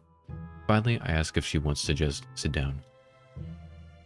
For a while, We simply stand in place and wait for her to say something. Shizune tentatively rubs Hanako's shoulder a little, but there's no response. Eventually, she shakes her head a little. When Shizune tries again, both of us are looking at her, so we pick up on it immediately. Shizune's hand again comes to rest on Hanako's shoulder as she awakens, her face lifting to two very worried, anxious people looking at her. She looks at us silently for a while. I'm initially worried she might freak out or do something extreme, but those fears prove unwarranted as her expression slowly changes from an almost lifeless blank state to a more normal withdrawn shyness. She wordlessly lowers her head and her eyes evasively moving to the side. She looks embarrassed, almost ashamed. Oh, I guess, yeah, she has issues that she can't control, I see. Well, what I miss? Oh, not too much. She had like some kind of episode where she kind of shut down. And I think it was almost like involuntary. She was kind of just shut down. So we had to get her outside the classroom for her to come back. I want to say something, anything to help. I can't though. I don't really know what just happened, or even what caused it. I feel helpless and ashamed of myself for not being of any use. Yeah, she shut down. Yo, what's going on? What's going on, Jet? Hello. See, oh damn. Hope she's good. Yeah, I hope she is okay. But I see that is what that one girl was talking about. There was another character who was telling me about her issues, more than just being shy. Shizune sighs before looking at me. Even without words, I think I can tell what she's asking. I'll take Hanako to the nurse. Is that okay by you? I try to communicate my intentions through hand gestures, but I don't feel like I managed to get through to her very well. Shizune makes a dreary face in response to my gesticulations, confirming my impression. She stabs her finger in the air decisively, first at me, then at Hanako, then towards the stairs. She waits for me to nod before pointing at herself, then pointing at the door to the classroom. I get the feeling Shizune is much better at this than I am. I nod at her, since her plan is after all the same as mine. Shizune gets ready to make her exit, but she only leaves after looking at Hanako for quite some time. Are you okay with me taking you to the nurse's office? Hanako doesn't say anything or nod, but she stands up in place by herself, and when I begin to walk, she obediently follows. I've read about people being catatonic before, but I think this time I'm seeing it for myself. She looks extremely tired after everything that's happened. It's not a surprise. After Hanako silently takes off her shoes and lies on the bed in the infirmary, the nurse and I take our leave. He shuts the curtain behind us. We both take a seat and I quietly, thoroughly go through everything that happened in quite some detail. I want to understand what happened, and the nurse has as good a chance as anyone of knowing. He nods throughout my explanation, his face looking troubled as I finish. It must have been very troubling for you to have seen all this. So this is the famous crippled dating sim, is it? It is. And I enjoy it. I do like it. It's really good. It's quite wholesome. I'd be lying if I said it wasn't. I get that she fainted, but I don't really understand anything about why it happened or why she's acting like this. He nods, but his face is clouded. You don't know it either. Well, yes and no. It's complicated. I assume you've heard about the concept of patient confidentiality at some point. This is a bit of a minefield in that respect. I'm going to put it this pretty bluntly. This is a matter for Ikuzawa, me, and her therapist. I move to protest, but I think better of it. I want to deny what he says, but if I think this through rationally, what he says makes perfect sense. Very respectful, so I've heard. It's really good. I think it's pretty nice.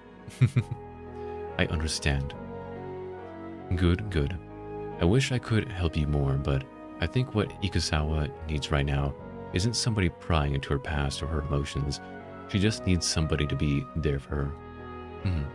She needs a friend. And I can do that. For what it's worth, I think you've done well in bringing her here. Sounds like you and your friends dealt with the situation well too. I'd give you a lollipop or a sticker as a reward, but you might be a little too old for either. Don't we all need a friend? We do. We do. He gives a cocky grin, obviously trying his best to lighten the atmosphere. I'm not really in a laughing mood, but he does manage to get a smile out of me. Thanks. Do you mind if I stay here with Hanako? I appreciate the thought, but I think it would be better to let her rest for a while for now. She'll be led back to her dormitory room this evening, so you could visit her then. I agree with him before standing. It feels like all I can ever do around the nurse is humbly agree to what he says, but it was the same with the doctors in the hospital too.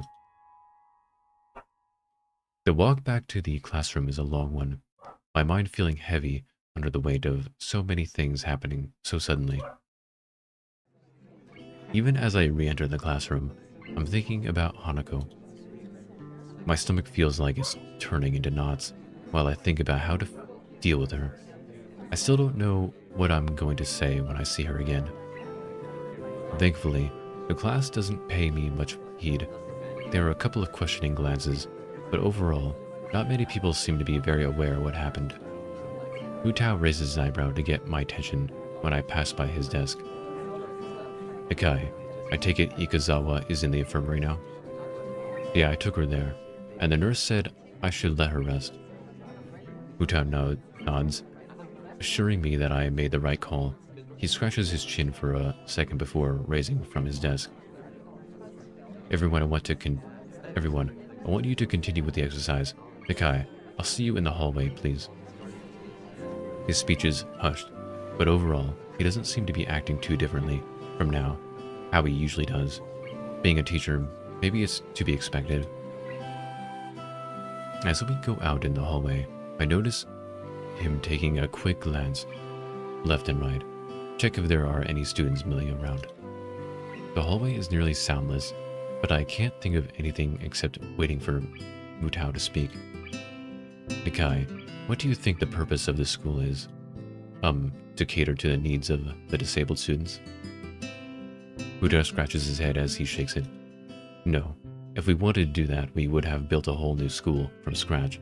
One floor, taking whiteboards, that kind of thing. Oh, talking whiteboards, that kind of thing. Look around, Ikai. This school is about giving you all a future that you would have been denied in a regular education. Huh? Think of it this way. If we wanted you to graduate and go straight into the hospital, do you think we'd put in this much effort? The bluntness of Mutao's statement temporarily stuns me, causing me to forget about the immediate situation. No. That's right. We want you all to leave here as useful members of society. I'm not quite sure I'm following you. I have high hopes for you, Nikai. You are possibly the first student I've had that gets my lectures. That isn't something that a teacher should be admitting so freely. You could easily take your studies of science well into university. Have you ever considered that? I can't say I have. Well, what have you considered? For your future, that is. I can't say that I've put much thought into my future. For a moment, I'm distinctly reminded of Lily questioning me about the same subject. It's only been a little over 5 months since I was gasping for air on the ground. It's too soon to be thinking about the future. And besides, Hanako's problems seem much bigger to me right now. Mutao gives a disapproving sigh before continuing. Think of this place as an opportunity. Have you been boundless Here you have boundless facilities, good teachers, plus the added bonus of the nurse and his staff. You should be doing nothing but thinking of the future. Right. As I raise my head to meet his gaze, a thought occurs to me. It's almost like Mutao totally sidestepped the issue at hand. Excuse me, but why do none of the staff seem to care about when Hanako skips class? I've seen you watch her walk out of the class more than once. Shouldn't you at least say something? Well, Nakai, it's not really that simple. Every student here has special needs. If it weren't for that, then we wouldn't have a school here. For example, I wouldn't keep you in class if you were having trouble breathing, would I? But that's not. Mutao cuts me off before I can even think about finishing my sentence. Ikusawa's case is very much like that, but instead of a CPR or a pacemaker, what she needs is time and space. The facility was made aware of this from the day she arrived here, and thus whenever she feels the need to leave classes, we let her do so. And even though she isn't a star pupil, she seems to pass all of her exams, so it hasn't affected her ability to study. Isn't that enough? I open my mouth to protest, but I can't find a fault in his argument. While her conditions does at first seem to be wholly physiological, its worst effects have been on her psyche. It still puts me off though. Isn't he just passing on the responsibility for her problem? Surely she can't go like this for her entire life. I understand that you might not be used to this kind of thing yet. It's been a big change for you. That said, it's less than a year until graduation now. Maybe you won't have to get used to this school. If you keep your head down, I'm sure you'll do well enough in your exams. I numbly nod, or to simply acknowledge that I'm listening, then out of agreement. I felt like I was getting used to this school, but it feels like it's just been thrown back in my face. But what about Hanako? I believe, well, I hope that she will perform well enough to do what she wants to do. What that is, I don't know. Not all students leave school with an idea of what they want to do, unfortunately. He takes care to emphasize the last word, as if it wasn't quite clear enough already, and gives me a moment to mull his words over.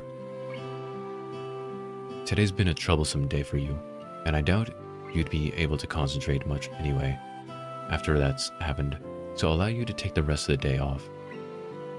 Your grades have been good in this class so far, which makes me think you won't have any trouble catching up on what we've been doing. He gives a small smile along with his praise, as if to make up for the seriousness of his lecturing before now. Go collect your things, and I'll see you tomorrow. Right, thank you. Mutao's roundabout speech has left my thoughts scattered. I'm still not any closer to working out what I can do to help Hanako. If anything, my mind is all the more confused after what Mutao said. I'm also still bothered by the fact that Hanako was helped at least as much by Shizune, her enemy by proxy, as by myself, but I don't know whether that is just male bravado or genuine concern. While I collect Hanako's and my things from class, I continue to try and sort out my feelings. I want to say that I understand her and that I'm there for her, but while I might have been able to say that just yesterday, I can't say it now. I wish I could. I lay on my bed, trying to collect my thoughts. After Hanako's panic attack, I found myself fundamentally reassessing the relationship we share and what I know about her. I had a hard enough time dealing with 4 months in the hospital. One look at her scars tells me that she was in one for a bit longer than I was. Be that as it may, I know next to nothing about her past. She has told me about the house fire, but only in the most basic way. And what of her family? I still haven't asked Lily about them. There hadn't been a good opportunity for her to bring it up. I don't know where she grew up or what her old school was like, nor of her past, friends, her wishes and ambitions, not even her taste in music, food, and movies, all little things that I knew about all of my old friends. Burns suck all around, both when you get them and even after the pain doesn't stop. Yeah, burns aren't, especially the severity of her burns. Just what have I been doing for all this time? I've been with her and Lily. In the distance, I hear the bells signaling the end of classes. With any luck, Lily will soon realize that neither Hanako nor I are around and return to the dormitories. My mobile phone starts to ring, cutting my thinking short. It quite startles me as I've rarely been called since coming to Yamaku. Hello, Hisao Nakai speaking. Oh, Hisao, I'm glad I found you. You weren't at any of our usual places, so I thought this would be the fastest way to contact you. I probably should have guessed it would be Lily, as she's the one of the few people I've given my number to. Even through the phone, her voice sounds slightly on edge. Hanako and I left class early. She had some kind of panic attack. The line goes silent. If it weren't for the background static, I would have thought Lily had hung up on me. I understand. Could you come to my room? I'd like to talk with you. Sure. I'd appreciate the chance to have a bit of a talk, actually. Good. I also have some bad news. I think we should discuss this in person. It's hard to grasp the seriousness of the situation from Lily's tone. She sounds so calm most of the time. But that could be a good or bad thing, depending on how you look at it. Okay. I'll be right there. Hello, Kaiju. Good to see you. I collect Hanako's school things from my desk and head straight for Lily's room. How's getting best, girl?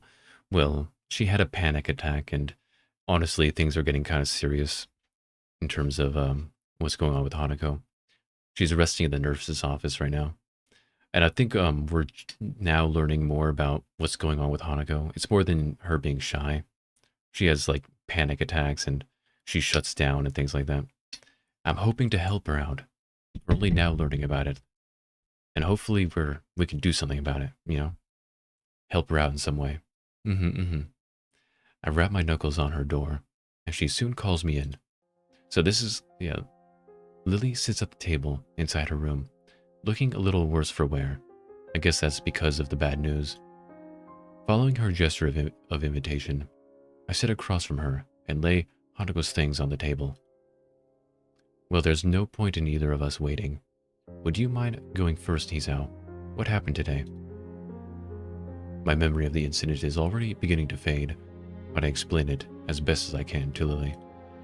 Inviting Hanako to work with the group, Shizune and Misha's questioning, our foray into the town getting discovered, and the subsequent panic attack.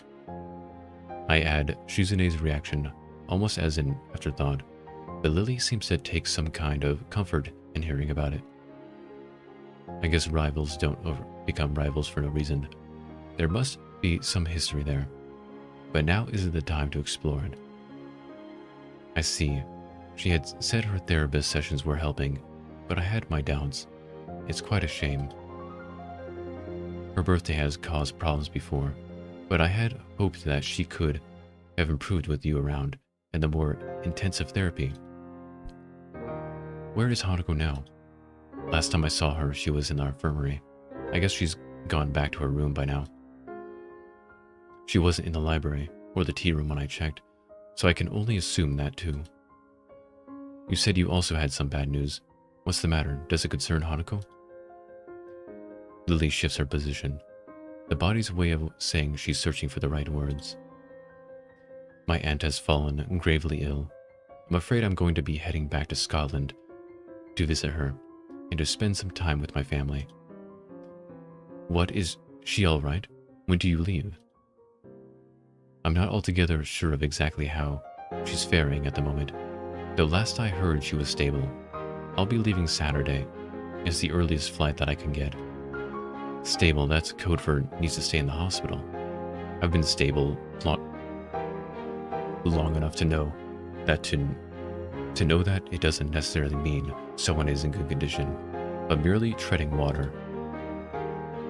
On the upside, stable is much better than critical condition. At least she's not on the brink of death. Stable, that's a relief.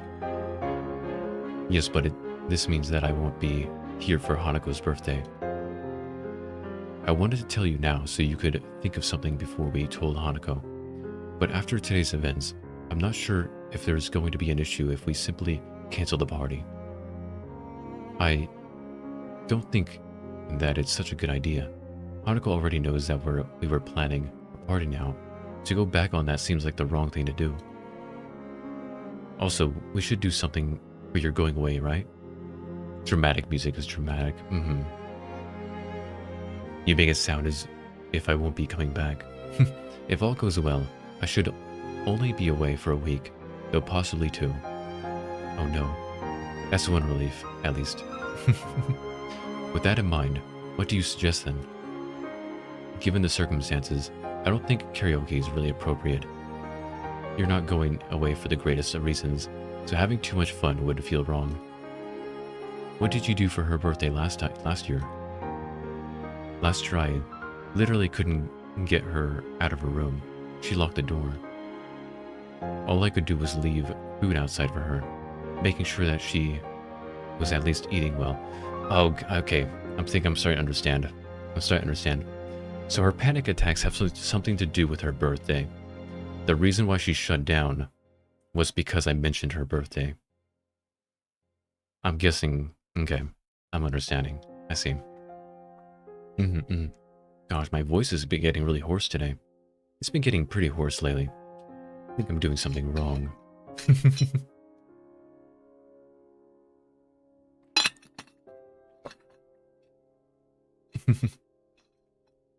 Getting old is very scary. Oh, the word birthday is a trigger. I think that's what it is. Now that she's mentioning that she locked herself in her room last time. Drink some orange juice or tea. I've tried tea before, that doesn't work. It dries out my throat. True.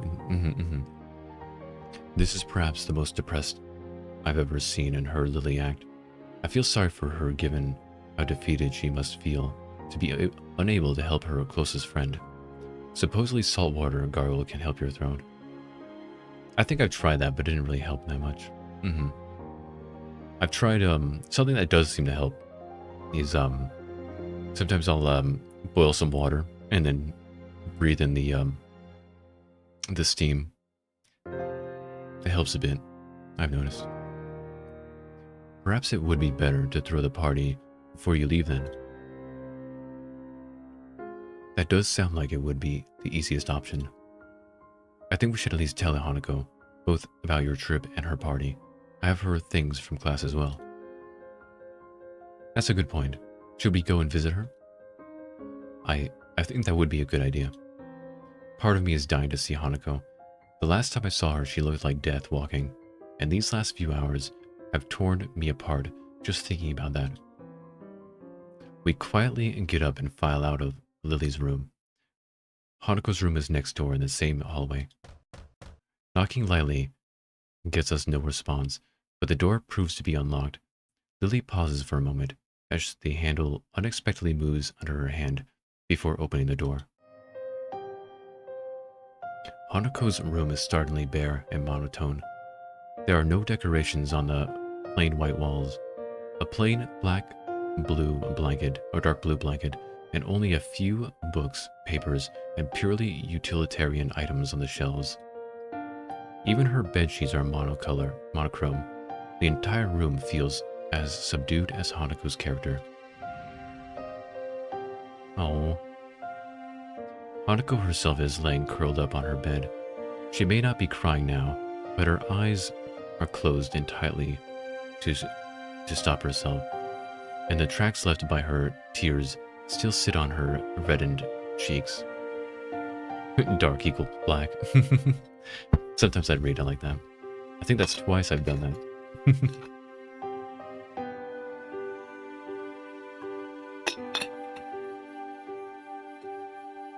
Woody.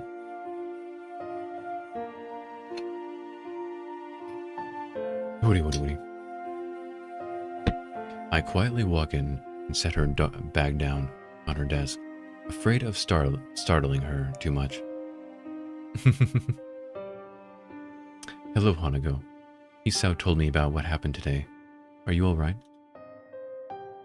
Hanako's eyes opened, though only a little. I'm okay.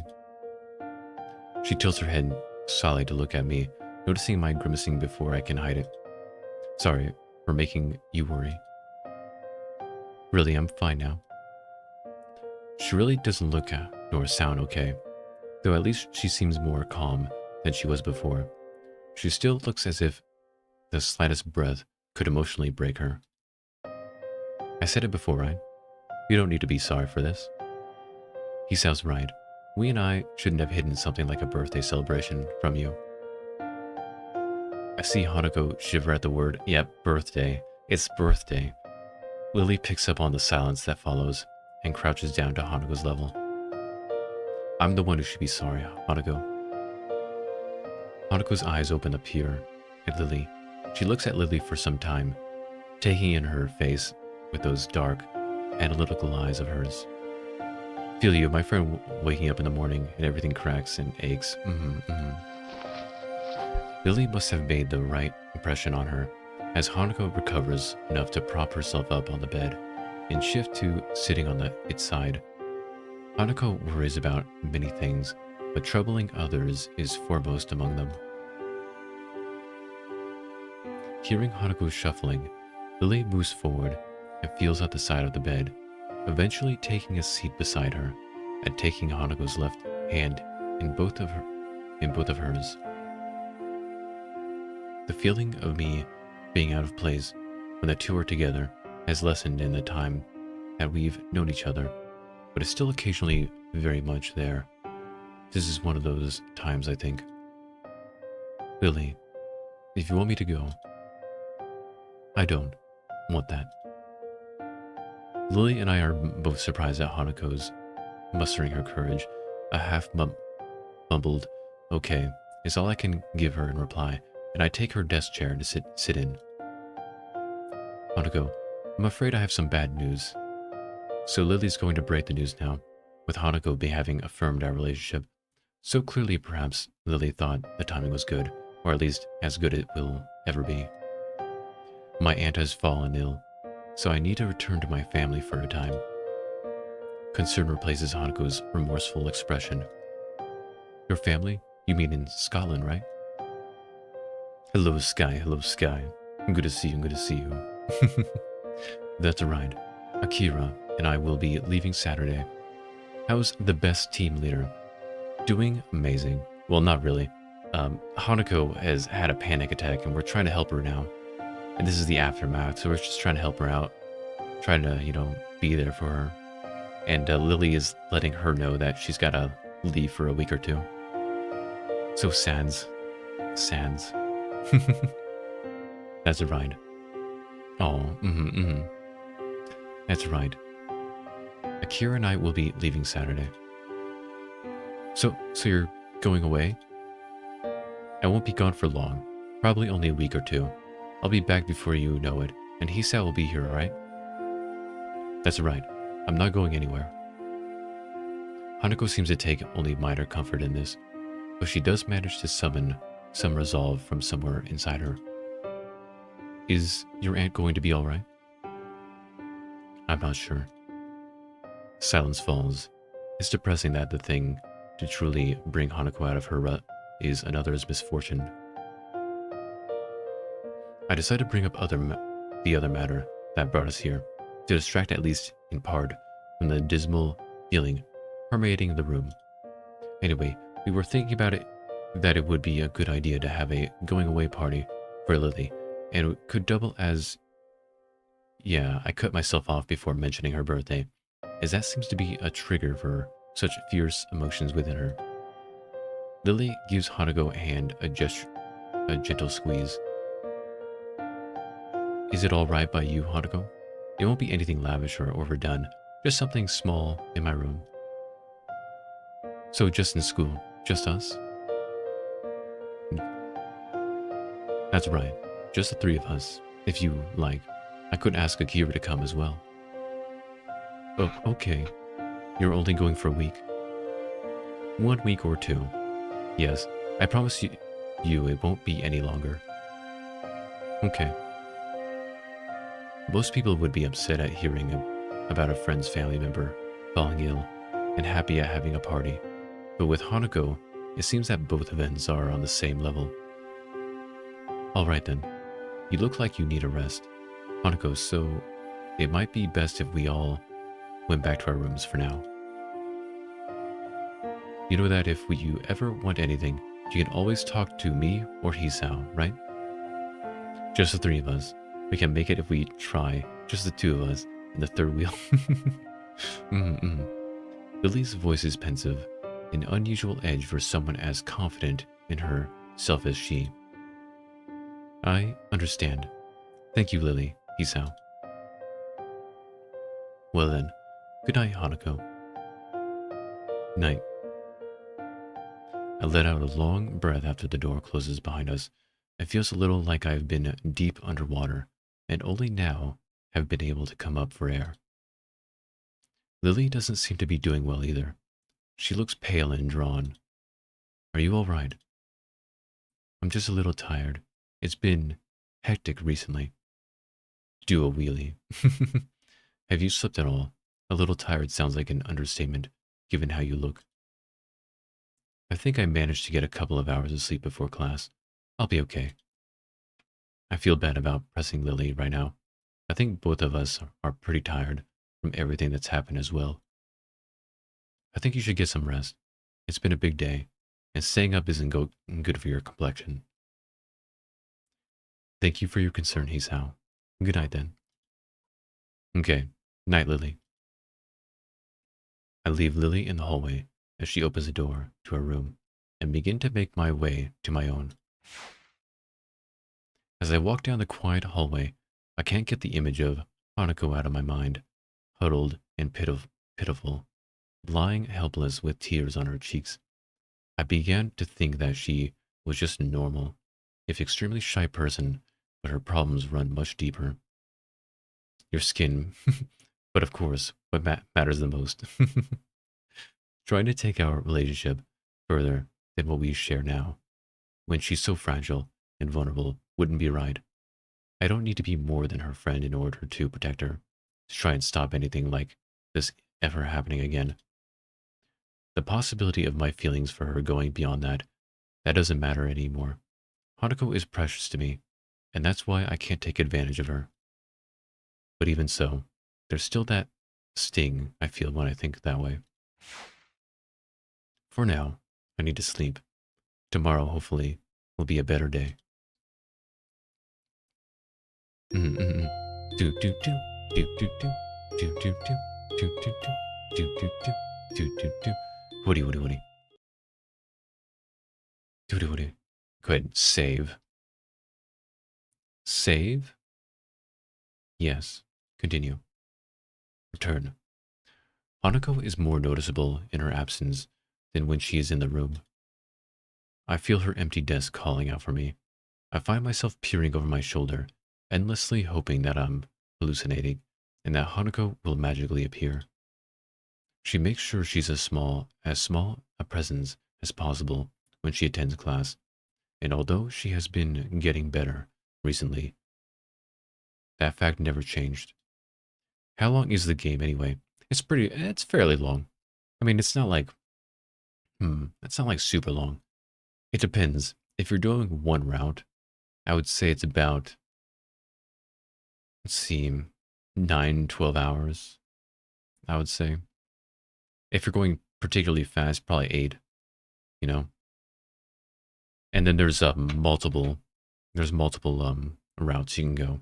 So if you want to do each route, that's probably going to be much more. But it's not like terribly long or anything. Nobody ever pays her any heed in class.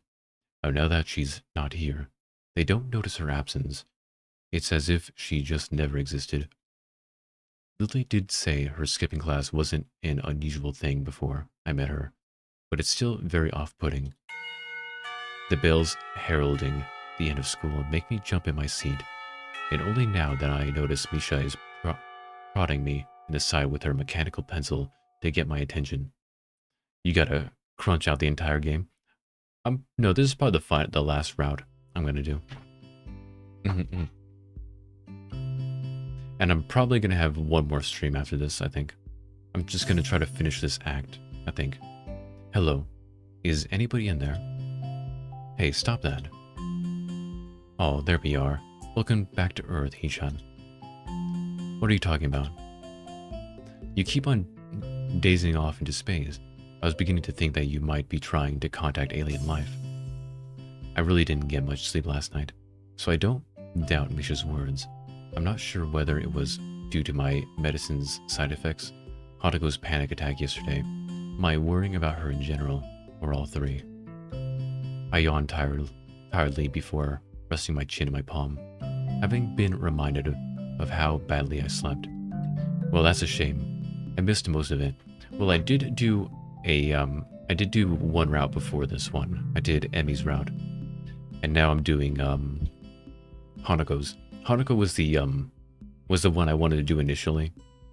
But to do Hanako's route, you need to do a lot of things right. And then for Emmy's, it's super easy to get her out. You only gotta make like 2 or 3 decisions, and you get her out. Hey, are you really alright? Yesterday kind of rattled me as well. Yeah, I guess. I wanted to speak to Hanako again, though. Did you see her last night? Yeah, Lily and I talked to her.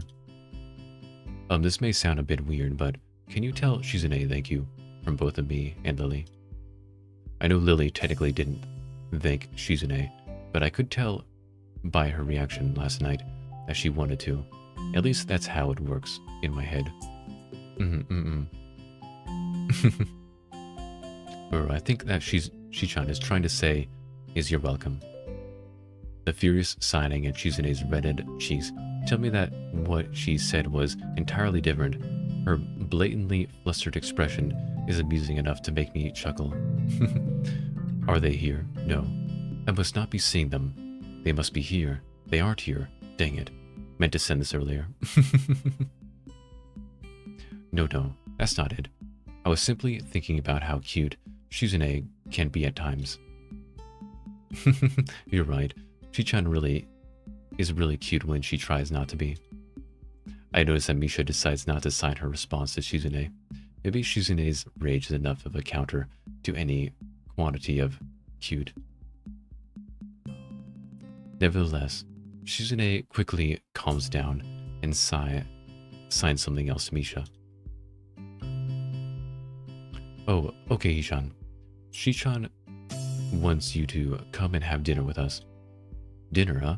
Stop trying to get... I only want to hang out with Hanako. Stop trying to hang out with me all the time. Turning away from them a bit, lest I be swayed by their pleading smiles, I begin to mull it over. The invitation certainly is tempting. A takeaway dinner with 2 cute girls is not a bad thing. After all, the thought of Hanako locked up in her room, though, keeps dancing on the edge of my mind. Exactly. Sorry, I'll have to pass. Good job, Isao. Good job. Aw. Misha doesn't sign my response, but Shizune picks up on it easily enough and grimaces in disappointment. She moves her arms, assumingly, beginning some form of either protest or corrosion, but stops herself and taps Misha's shoulder twice. Once Misha gives Shizune her attention, the only statement Shizune has on the matter is a shrug. Oh well, it's your choice, Hichan. I promise I'll join you 2 another time, if that helps. Misha perks up at this, but Shizune doesn't share her reaction. With a flick of the head to signal for Misha to follow her away, Shizune simply raises her hand to silently wave me goodbye. As the 2 make their way out the door, I return the gesture until they're out of sight. I didn't think they would be so disappointed, and it makes me feel a little bad for ditching them. Still, I have things to do. Things to do. The girls' dormitory is especially rowdy today, with a number of girls loudly playing games and watching the television in the common room on the first floor. I can hear their voices even now, standing in front of Hanako's door. It's an odd contrast to the emptiness of the floor she's on. The voices from below make the emptiness feel all the more lonely. had hopes Hanako would be in class today, especially after the talk Lily and I had with her last night, but I feel like I shouldn't hold it against her. It was a pretty awful episode, and to have experienced it firsthand must be all the worse. Not knowing what state she's in, I take a small breath before giving a few sharp knocks on the brown door. All I can do is stand and wait, doing my best to not feel anxious. As the seconds wear on, I begin to think she might be asleep and didn't hear me knocking. The door handle rattles a little before I can raise my hand to knock again, though. The door opens a sliver, and eye appears in the gap, only just large enough for it to peer through. I'm sure this girl would install a peephole in her dorms for a door if only such a thing was allowed. I just stand it and smile at her. I don't think words would really help here, after all. The act is returned in kind, with Hanako wordlessly looking at me. The gap's not wide enough to see her expression, and I could only guess what she's thinking. Time passes as we look at each other, the only sound being the disembodied gately from the ground floor. I really messed up that word. I'm not sure how long it takes, but eventually the eye moves away, and I keep wondering whether she'll let me in or shut me out until the door slowly begins to creak open. Gately? Yeah, I'm not sure what gately means. Or gainty, maybe. Now that I have a full view of her and her bedroom behind, the first thing I notice is that Hanako's hair is quite damp. She's recently showered, which made even more obvious by the scent of shampoo wafting towards me. The look on her face seems one of curiosity, as if she's not really sure what to make of me. Even so, I'm not really all that sure of what she's thinking. It feels as if she's gone away for a long time, having not returned. Neither of us knows what to say to the other. English hard. It can be. Hanako realizes she's staring, looking away awkwardly before turning to the side and gazing at her feet. I decide to take it as an invitation and step past her into the room, closing the door behind me as I do so. I can see her hands fiddling in the folds of the oversized gown that hangs from her shoulders. I try to concentrate on what I want to say, but the scent of her addles my senses. It appears I was behind. Oh no. To my surprise, it's not me, but Hanako that breaks the silence. Why? Because, why did I come here? I was worried about Hanako, so I came to her room. She let me in, as I had hoped. And then what? What did I mean to do? What did I mean to say? Why didn't I think this through before coming here? I want to make up for what I feel I caused, at least partly. I want to try and remove the distance I feel between us since then, and to see her happy. How can I do that when I don't know the first thing about her? I wonder if this is how Iwanako felt when she saw me lying in that sterile, pastel blue hospital bed. A deep sigh steadies my nerves a little and ends my stammering. I don't think I've ever felt this nervous around someone before. When I'm like this, I don't think I can lie, even if I could bring myself to. Hanako would see through it right away. I don't know, I just wanted to see you, I guess. Joyful and cheerful. Oh. Her fingers stop moving, giving me a little surprise. Looking up to her face, she gives a sweet smile and a nod. That was a satisfactory answer for her. Since you're here, I'd like to play a game of chess with you. I almost hang my head in disbelief that all she wants to do, after I've been winding myself up so much, is play a game. Looking at her face though, a tentative smile burst upon it. I realized that this is more than that. Hello, Logan. It's good to see you. Good to see you. She could have not bothered answering the door. She could have shut it as soon as she saw my face. She could have asked me to leave. She could have rejected me at many points, but she didn't. Now with this calm face, she wants me to play the same game that we played when we first really spent time alone together. Yeah, chess is fun. I do like chess. I'm not very good at it. I've considered actually trying to learn how to play it, like properly play it, like strategies and things like that. But I have not. Also, oh yeah, yes. A feeling of relief washes over me. Everything will be alright. Hanako has let me into her world. As long as we can be together like this, I think everything will be alright. I'm way too aggressive for chess victories. I mean, sometimes that works out. Aggressiveness can be a good way to keep your opponent off center. It would be my pleasure.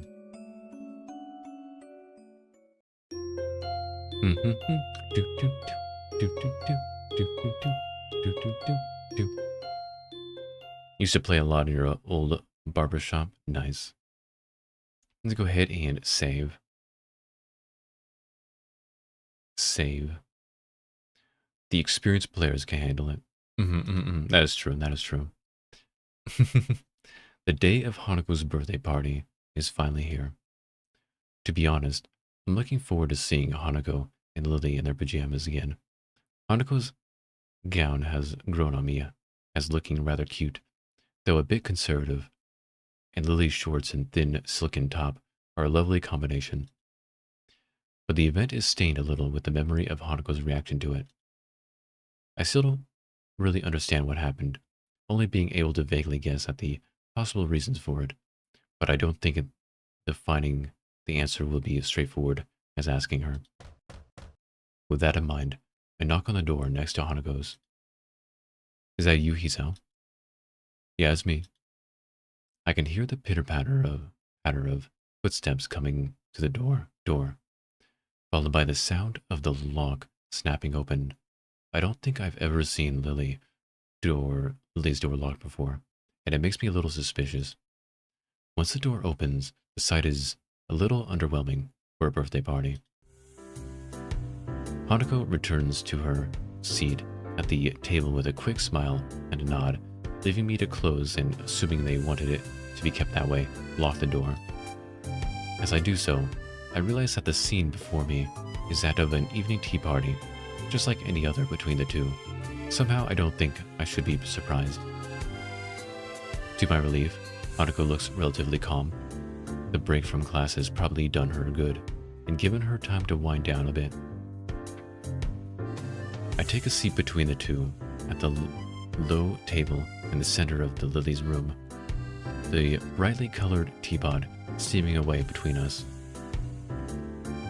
A tall brown bag close by Lily's side catches my attention. I covertly try to glance inside it a couple of times, but can't get a good look from here. Looking to Hanako, it seems like she's as curious about it as I am. Hey, Lily. Lily finishes off the teacup, raised it to her lips before setting it down and giving me her attention. Yes, I was just wondering about that brown bag. She pauses for a moment, then gives a slightly cheeky smile. That would be Akira's present. Unfortunately, she said she was working and I can't join us. Lily leans over and feels out the item inside before raising her arm. I raise an eyebrow, as 2 items, not one, raised from the bag. The glass necks are grasped by Lily on either side of her middle finger, so this is why she had her door locked. Ah, wine. There are 2 small thuns on the bottles are brought to the rest on the table, one red, one white. I want to believe that it's fake, non-alcoholic wine, but if it was, there wouldn't be any need to be this circumspect. Alcohol? Seriously? Are you sure this is a good idea? Lily smiles politely and giggles. I'm not really convinced that she is. These would be the present for my sister. I know it's a bit questionable, but a little shouldn't hurt. If Lily took serious issue with it, I don't think she'd have agreed quite so easily. That aside, I had Akira squared as the serious and responsible type. Maybe like an older Lily, but it looks like I was wrong. We weren't even legally able to drink yet. Well, in that case, I won't complain. They don't look bad either. I wonder what possibly happened next. Oh my gosh. What could possibly happen next? I'm no connoisseur, but at least the bottles look nice. Apart from the surreptitious glass of wine or two given from my father at family dinners, I hadn't really had enough to know what's what. If this was a different story, I can imagine where this would be going. That is true, that is true. Oh my goodness, this is a wholesome game, guys. Wholesome game. At that end, I can't really say that I'm a total straight edge. Going by Hanako's expression, she's thinking the same, as it's her birthday anyway. Shall I open one? My heart skips as I hear 3 sharp bangs coming from Lily's door. Hanako's head flicks around, and Lily's eyes close as she listens intently.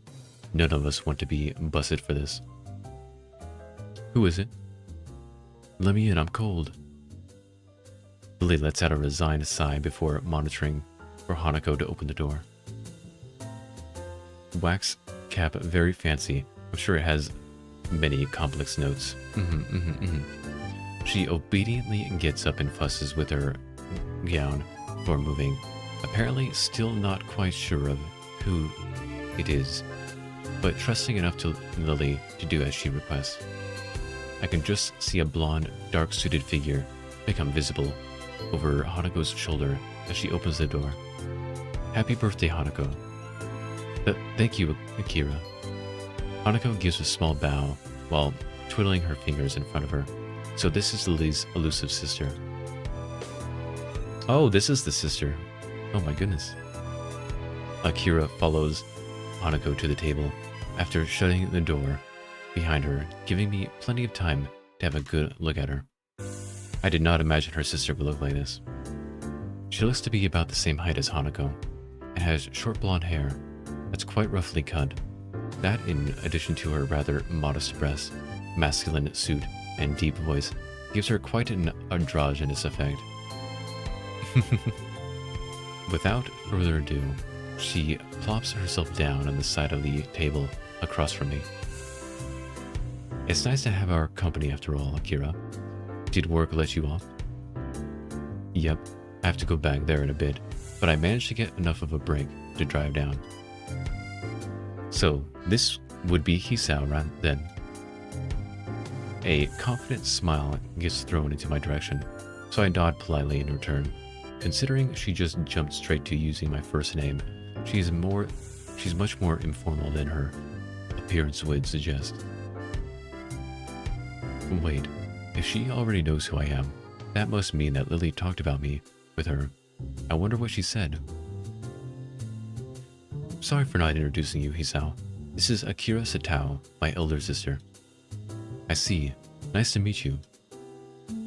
The person in question loudly claps her hands together, making Hanako jump a little bit.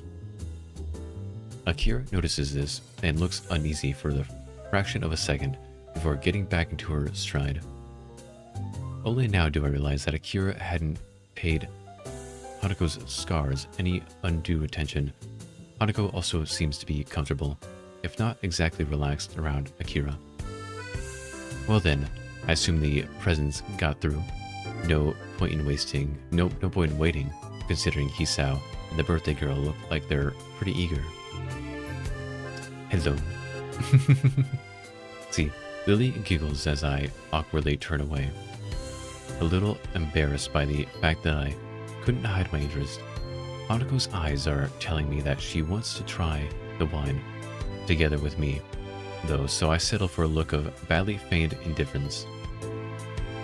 Akira manages to uncork the first bottle with small effort, and Hanako goes to get some glasses before I get to pour the 4 of them full of white wine. I heard somewhere that white wine has less alcohol than red wine, so I think it would be best to start with. Here's to Hanako and to Lily's trip. Cheers. Cheers. After the traditional raising of the glasses, we all take sips of the pale yellow liquid. It's nothing like the stuff I've had with my parents, with the fruitiness of the flavor almost entirely hiding the taste of the alcohol. Maybe this is what proper wine is supposed to taste like. Then again, it's possible that Akira just chose a wine which would be suited for our tastes, since none of us are used to alcohol yet. Or at least, hope none of us are. This isn't too bad. I was expecting something harsher. If you hadn't liked it, I have a few other varieties you could have chosen from. Akira. You sound like you know your stuff when it comes to wines. Only a bit. I'm more of a beer kind of person. Me too. I'm also a beer kind of person, although I don't mind wine. I have the drinking side down pat though. As if to prove her point, she refills her glass before bringing it to her lips and flicking her head back. Hanako and I silently watch as the whole glassful disappears down Akira's throat.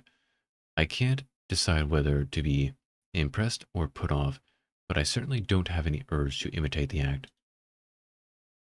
Lily grimaces slyly at her sister's boast. I note that she is sipping from her glass as she does so, though.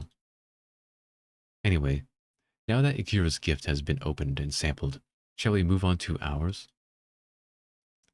Gifts? That's right. We got you presents. It's your birthday after all. Oh, music change. Do not like beer. Way too much foam for my taste. I don't like foam either, but I do, like certain beers, And a little foam's not too bad. This is from me. Lily pulls out the carefully wrapped doll from under the table and passes it to Hanako. Hanako handles the present as if it was glassware, carefully turning it over to remove the tape that binds the wrapping. Eventually, the paper falls from the doll, revealing the emerald green of the doll's dress. It's beautiful. I'm not sure what reaction I was expecting from Hanako. The near total lack of dolls in her room made me think that she didn't care about them, but the look in her eyes now is something different. She turns the doll around with the same delicacy she afforded the wrapping, as if she was expecting it to fall apart in her hands. I'm glad that you like it. Hisao picked it out, to be honest. Hanako suddenly remembers that she is not alone in the room, and shifts her focus from the doll. Yes, I like it. Thank you, Lily, Hisao. Actually, I got you something else. I reach into my bag and remove the wrapped chess set. Here, happy birthday. Hanako carefully sits Lily's doll next to her and opens my present with the same care as she showed Lily's. Before long, the checkered squares of the chessboard are visible, and Hanako gently runs her fingers across the carved surfaces. Oh. Almost by accident, she triggers the catch to the lid, startling herself in that process. She opens it and retrieves one of the gray pieces. She seems as absorbed in the chess pieces as she was in the doll before.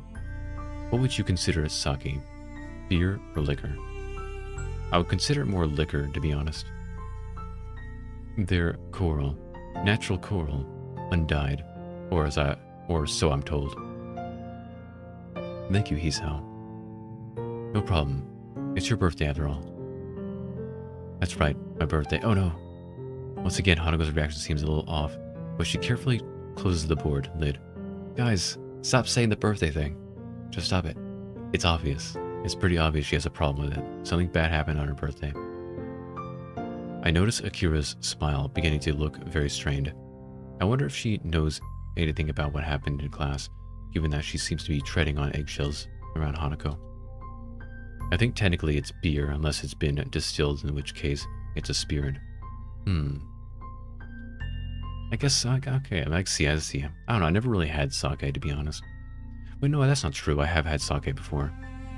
I feel like sake doesn't really have a taste, or at least the one I had. It just, I don't know, it just felt like it was a tasteless kind of drink, but not necessarily bad. You don't really, like, taste the alcohol. It's just like a warm drink. I guess you can say it's got like a rice kind of flavor to it, which is kind of bland. I'll have to play you again sometime. I'll make sure I'll play you first. Nice and fuzzy in your tummy. She takes the doll she received from Lily and holds it to her chest together with the small chessboard, putting the piece on top. The act seems to settle her down somewhat, and we just sit in silence for a while. I think it's one of the few times I've seen her genuinely happy, cradling the friendship of two people to her chest as tightly as she can. Thank you, Lily. Thank you, Hisao. In the process of thanking us, Hanako drops the chessboard and fumbles a bit in her rush to retrieve it. When she finds it, Hanako puts the chess set down and nervously gulps at her wine. It's as if the real world suddenly rushed back into her consciousness, and her fastest escape from it was a glass. Hey, easy there. You shouldn't drink it that fast. It is a party, Hisao. Despite saying this, there is a slightly concerned edge to her voice. Eventually acquiescing, Lily proceeds to follow Hanako's lead, though not as eagerly. She looks to be taking small sips from her glass and letting the wine settle on her tongue before swallowing. I decide that this is probably the best approach, and do the same myself. Since this is kind of a going away party for you as well, I hope you enjoy your trip at least a little, Lily. Hopefully your aunt will be okay. I hope your aunt is okay too, Lily. Lily and I are slightly taken aback by Hanako's fervor to wish Lily well. Despite her own familial situation, I'm a little impressed. My, thank you both. I'll be sure to convey your thoughts to my family when I meet them. It'll be all fine in the end, Lily. Don't worry about it. Since the room's mood has become noticeably more sullen, I decided to try and move things along. Well then, shall we start on the cake? My tentative suggestion has intended effect. Everyone is lighting up considerably. Yes, please. Cake? I didn't know there was any cake. I picked one up before I came, along with some snacks.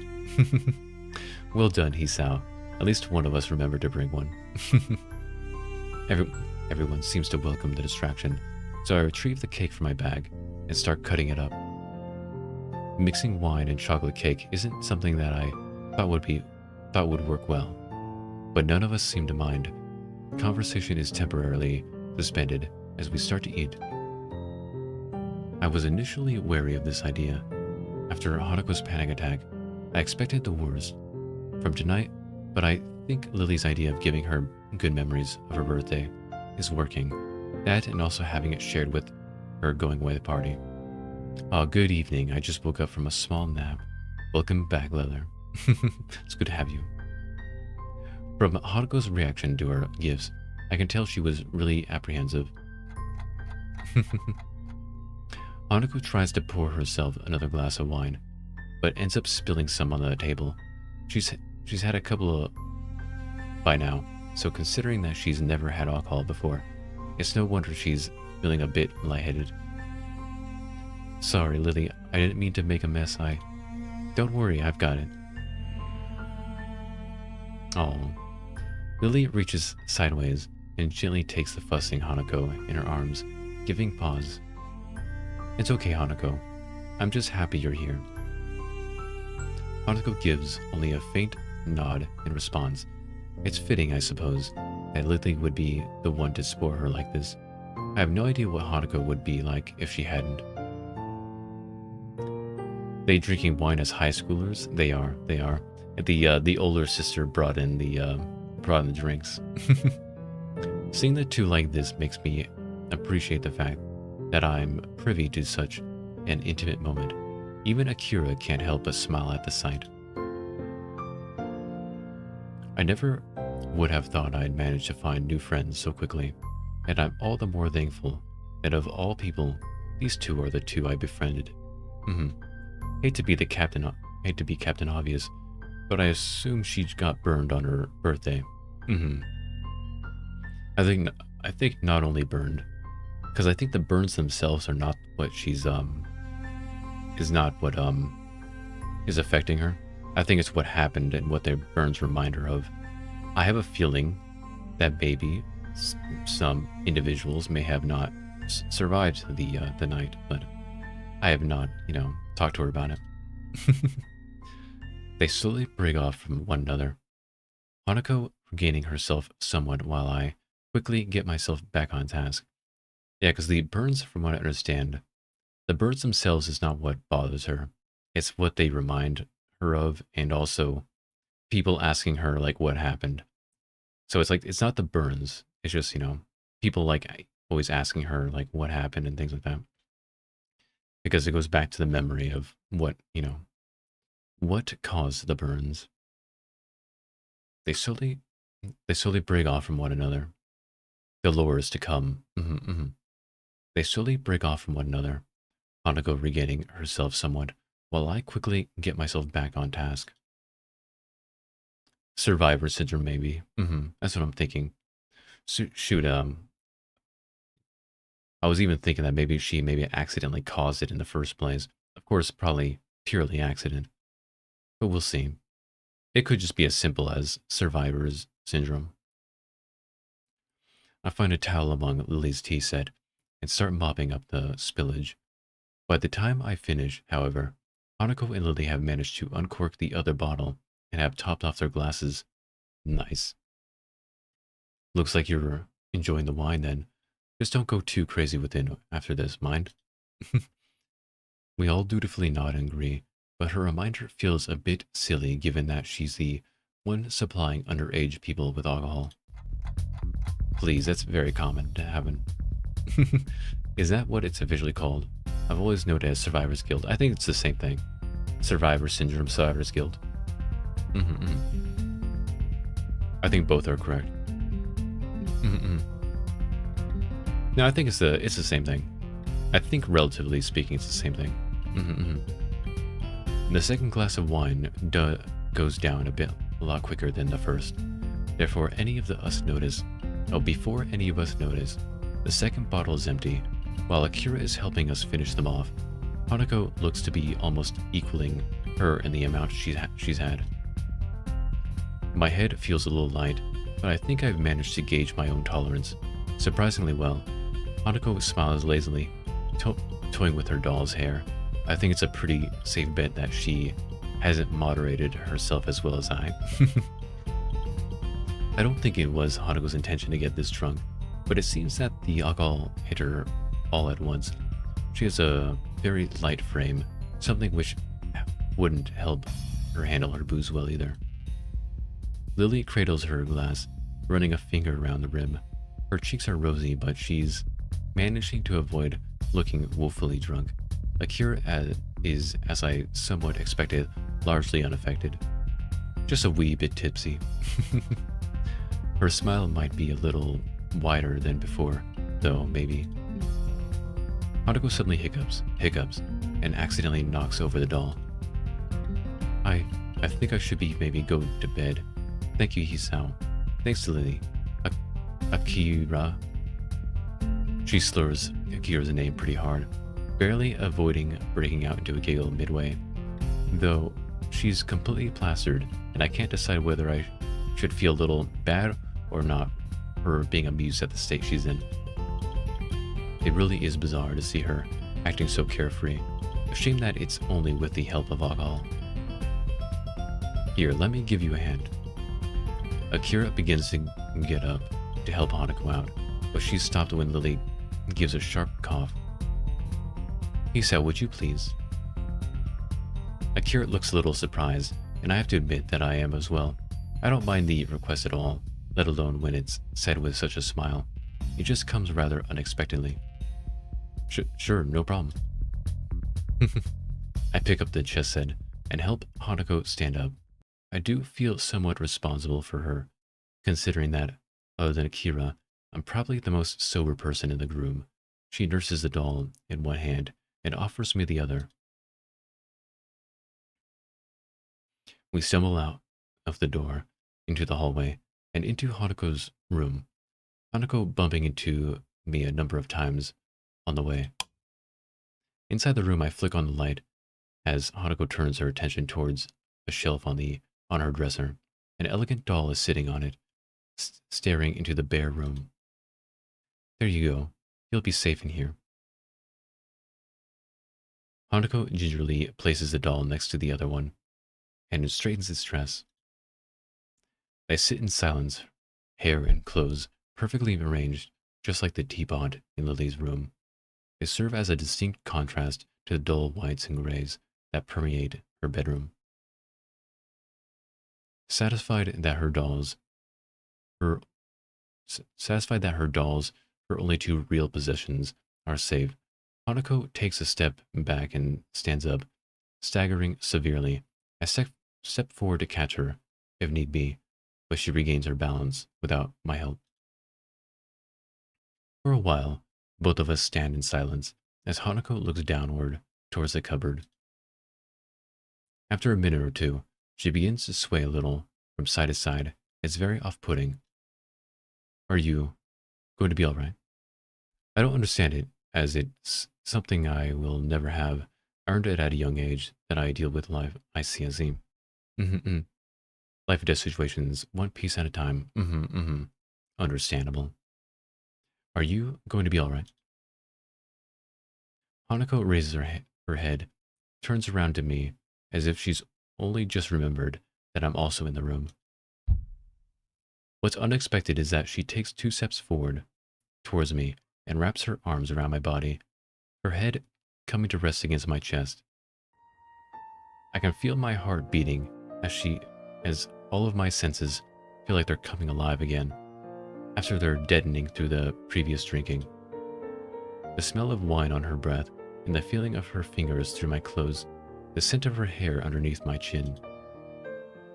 My hands remain out in front of me, not daring to touch her. The temptation is there to hug her, to embrace her, to tell her everything will be all fine. But this feels wrong, really, really wrong. Hanako? But I want to stay with you and Lily. Hanako's slurring reminds me a bit of Misha. She probably wouldn't be pleased to hear that. You know I can't. You're a girl, I'm a guy after all, and Lily needs to sleep. She gives a disappointed groan. It's so strange for her to act so forward. Don't worry, I'll see you again tomorrow, okay? I decide to rest a hand on her head to reassure her, deciding that this is as far as I'll allow myself to go in terms of physical contact with her while she's in this state. Hanako's head nuzzles against my chest. It makes me feel all the more uneasy with this situation, and as her arms tighten around my back, I quickly decide to bail out.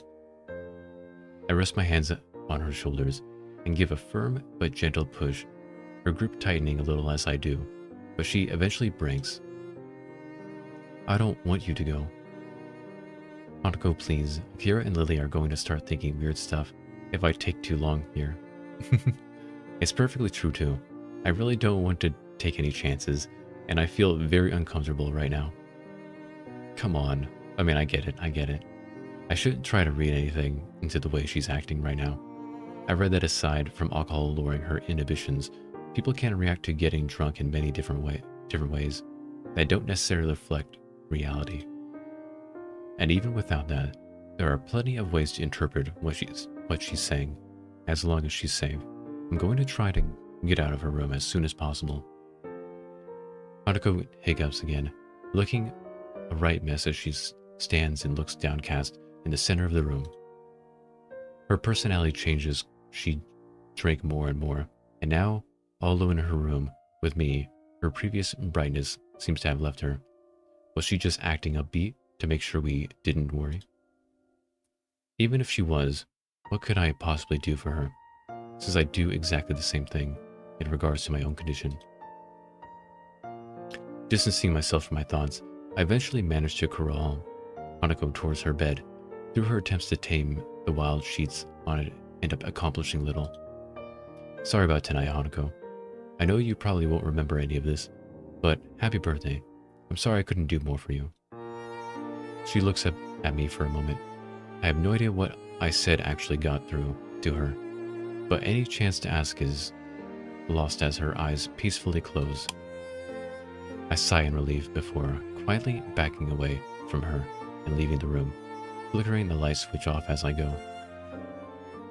I hesitate a little before opening the door to Lily's room again, quickly rehearsing what I should say if I get questioned about Hanako. After a few seconds, I still can't come up with anything.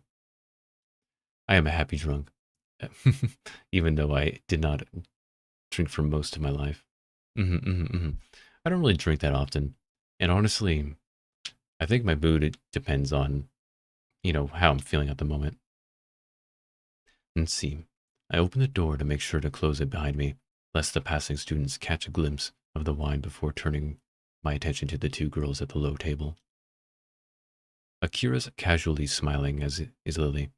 I welcome the change from the mood in Hanako's room. Is that you, Hisao?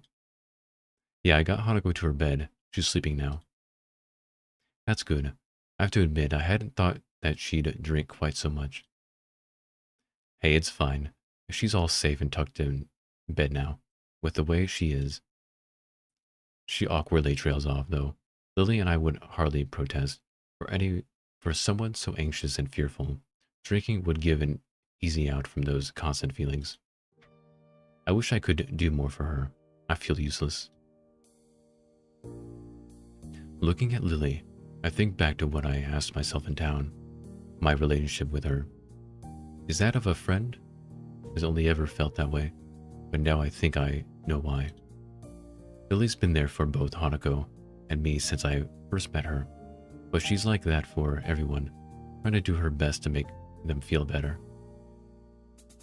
With that in mind, then what's the bond between me and Hanako? After rescuing our relationship following the panic attack, I inadvertently triggered during class. I feel like we're back to being friends, but she's on my mind more and more.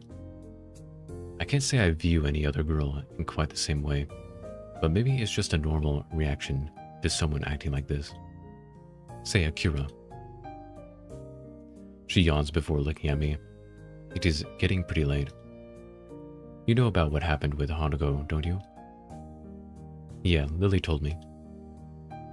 I negotiated pretty hard for a break so I could come down and help make her birthday a bit brighter. We get along pretty well. It's surprising to hear that from someone as extroverted as her, but if Hanako came to know her through Lily, maybe she had time to get used to Akira. And on that note, I better get going. I'm already going to be a bit late, as it is. But it's already so late. Sorry, we got a bunch of work dropped on us, so overtime it is. She levers herself up with a grunt and heads past me towards the door. Just before she leaves, she turns back towards us. You haven't forgotten about the time for the flight and all the rest. Don't worry, I have everything ready. It's just a matter of packing when it gets closer to the time to leave. Atta girl. I'll see you guys later then. And with that, she disappears to the door with her hand held high in farewell. Your sister is something all right. I probably should have thought of that comment through, though, before saying it. Regardless, Lily seems quite amused at my appraisal. You okay after all that drinking? Not wasted just hiding it well? I assure you, I am quite alright. I can't moderate myself. You seem quite self-possessed as well, if I do say so myself. Yeah, well, I guess your moderation applies to me as well. With a little hesitation, I take a seat at the table in front of Lily. I want to address this directly, if for no other reason than to settle my own thoughts. I've been meaning to ask this, but it took me a while to make up my mind. Do you have any idea about what triggered that panic attack? I gathered it was something to do with her birthday, but I don't know anything more. Even Akira was being really careful around her, so I assume she knows as well. Lily's smiles drops. The gateney of the birthday party, now well and truly over. To be honest, I'm not sure of all the details myself. Hanako told you that she was in a house fire. She told me as much after we met and spent a lot of time together. Other than that, she's quite simply never told me. She never told you? Assuming the worst, what does she have to look back upon? A life of isolation, possibly even the death of her family, maybe even going as far as blaming her existence for their deaths. Even thinking about what little I know of Hanako's past is bleak. To have lived through all of that and to live on with those memories must be infinitely worse. Okay, so possibly her family died, her whole family died. Lily looks similarly depressed, but I can see her rebuild at least some of her composure before my eyes. I get the feeling that both of us are talking more frankly than we might otherwise do thanks to the wine, but it feels like just talking this out is a good thing anyway. I feel kind of helpless about it. When it's put like that, what can I possibly do for her? I'm not wholly sure I should tell you this, but Hanako told me that you visited her the day after we both went to check on her. I must admit that I did not predict she would take such a step so quickly after that happened, nor did I expect you to. I think it was a nice gesture on your part. It wasn't much, really. It's just, at times like this, I sometimes think it would be better if we never had to leave Yamaku, or at least this town. Things are so much easier without others around. I didn't expect Lily to look quite so troubled at what I say. For a while, she looks lost in thought. She moves to speak, but stops herself as soon as she does, and rethinks. It's a bit off-putting. I think.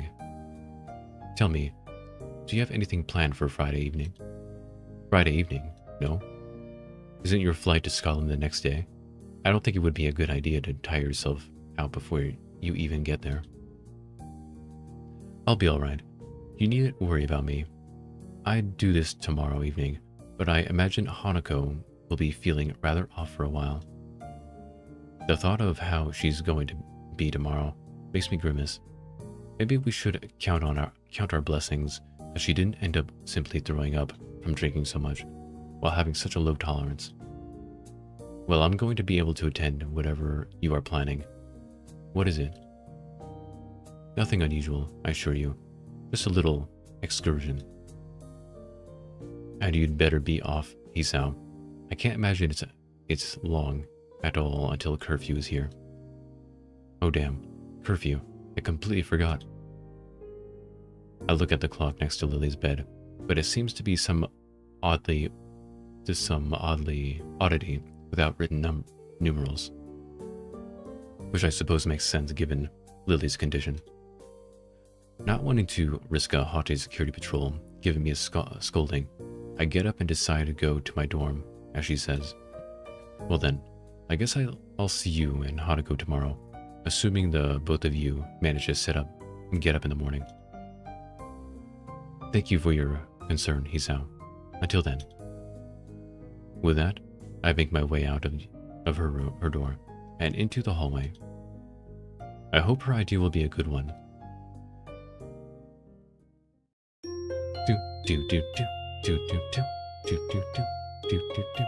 Oh my goodness. Woody. Hammering on the door. Let's go ahead and save. Let's see. I was going to try to continue until the act was over, but my voice box is like really struggling. Woody. I have no idea why, but it's all right. I'll probably be fine for next week. Hopefully. I hope you guys all enjoyed the stream. I certainly enjoy this. Wait, did I save? I don't know. I did say. I hope you guys enjoy the stream. I certainly enjoy reading this game. It's a really nice story. And I think I like this story a lot better than Emmy's. Not that Emmy was bad or anything, but I like the story so far. It feels much more, much better paced than Emmy's. hmm hmm You definitely sound hoarse. Oh well. Oh so wells. Yeah, I'll try to rest my throat there for a bit. Okay, well, thanks for the stream. No problem, no problem. It was very fun. I'm glad, I'm glad. I shall see you all next time. Have a good rest of your day. Goodbye. Goodbye.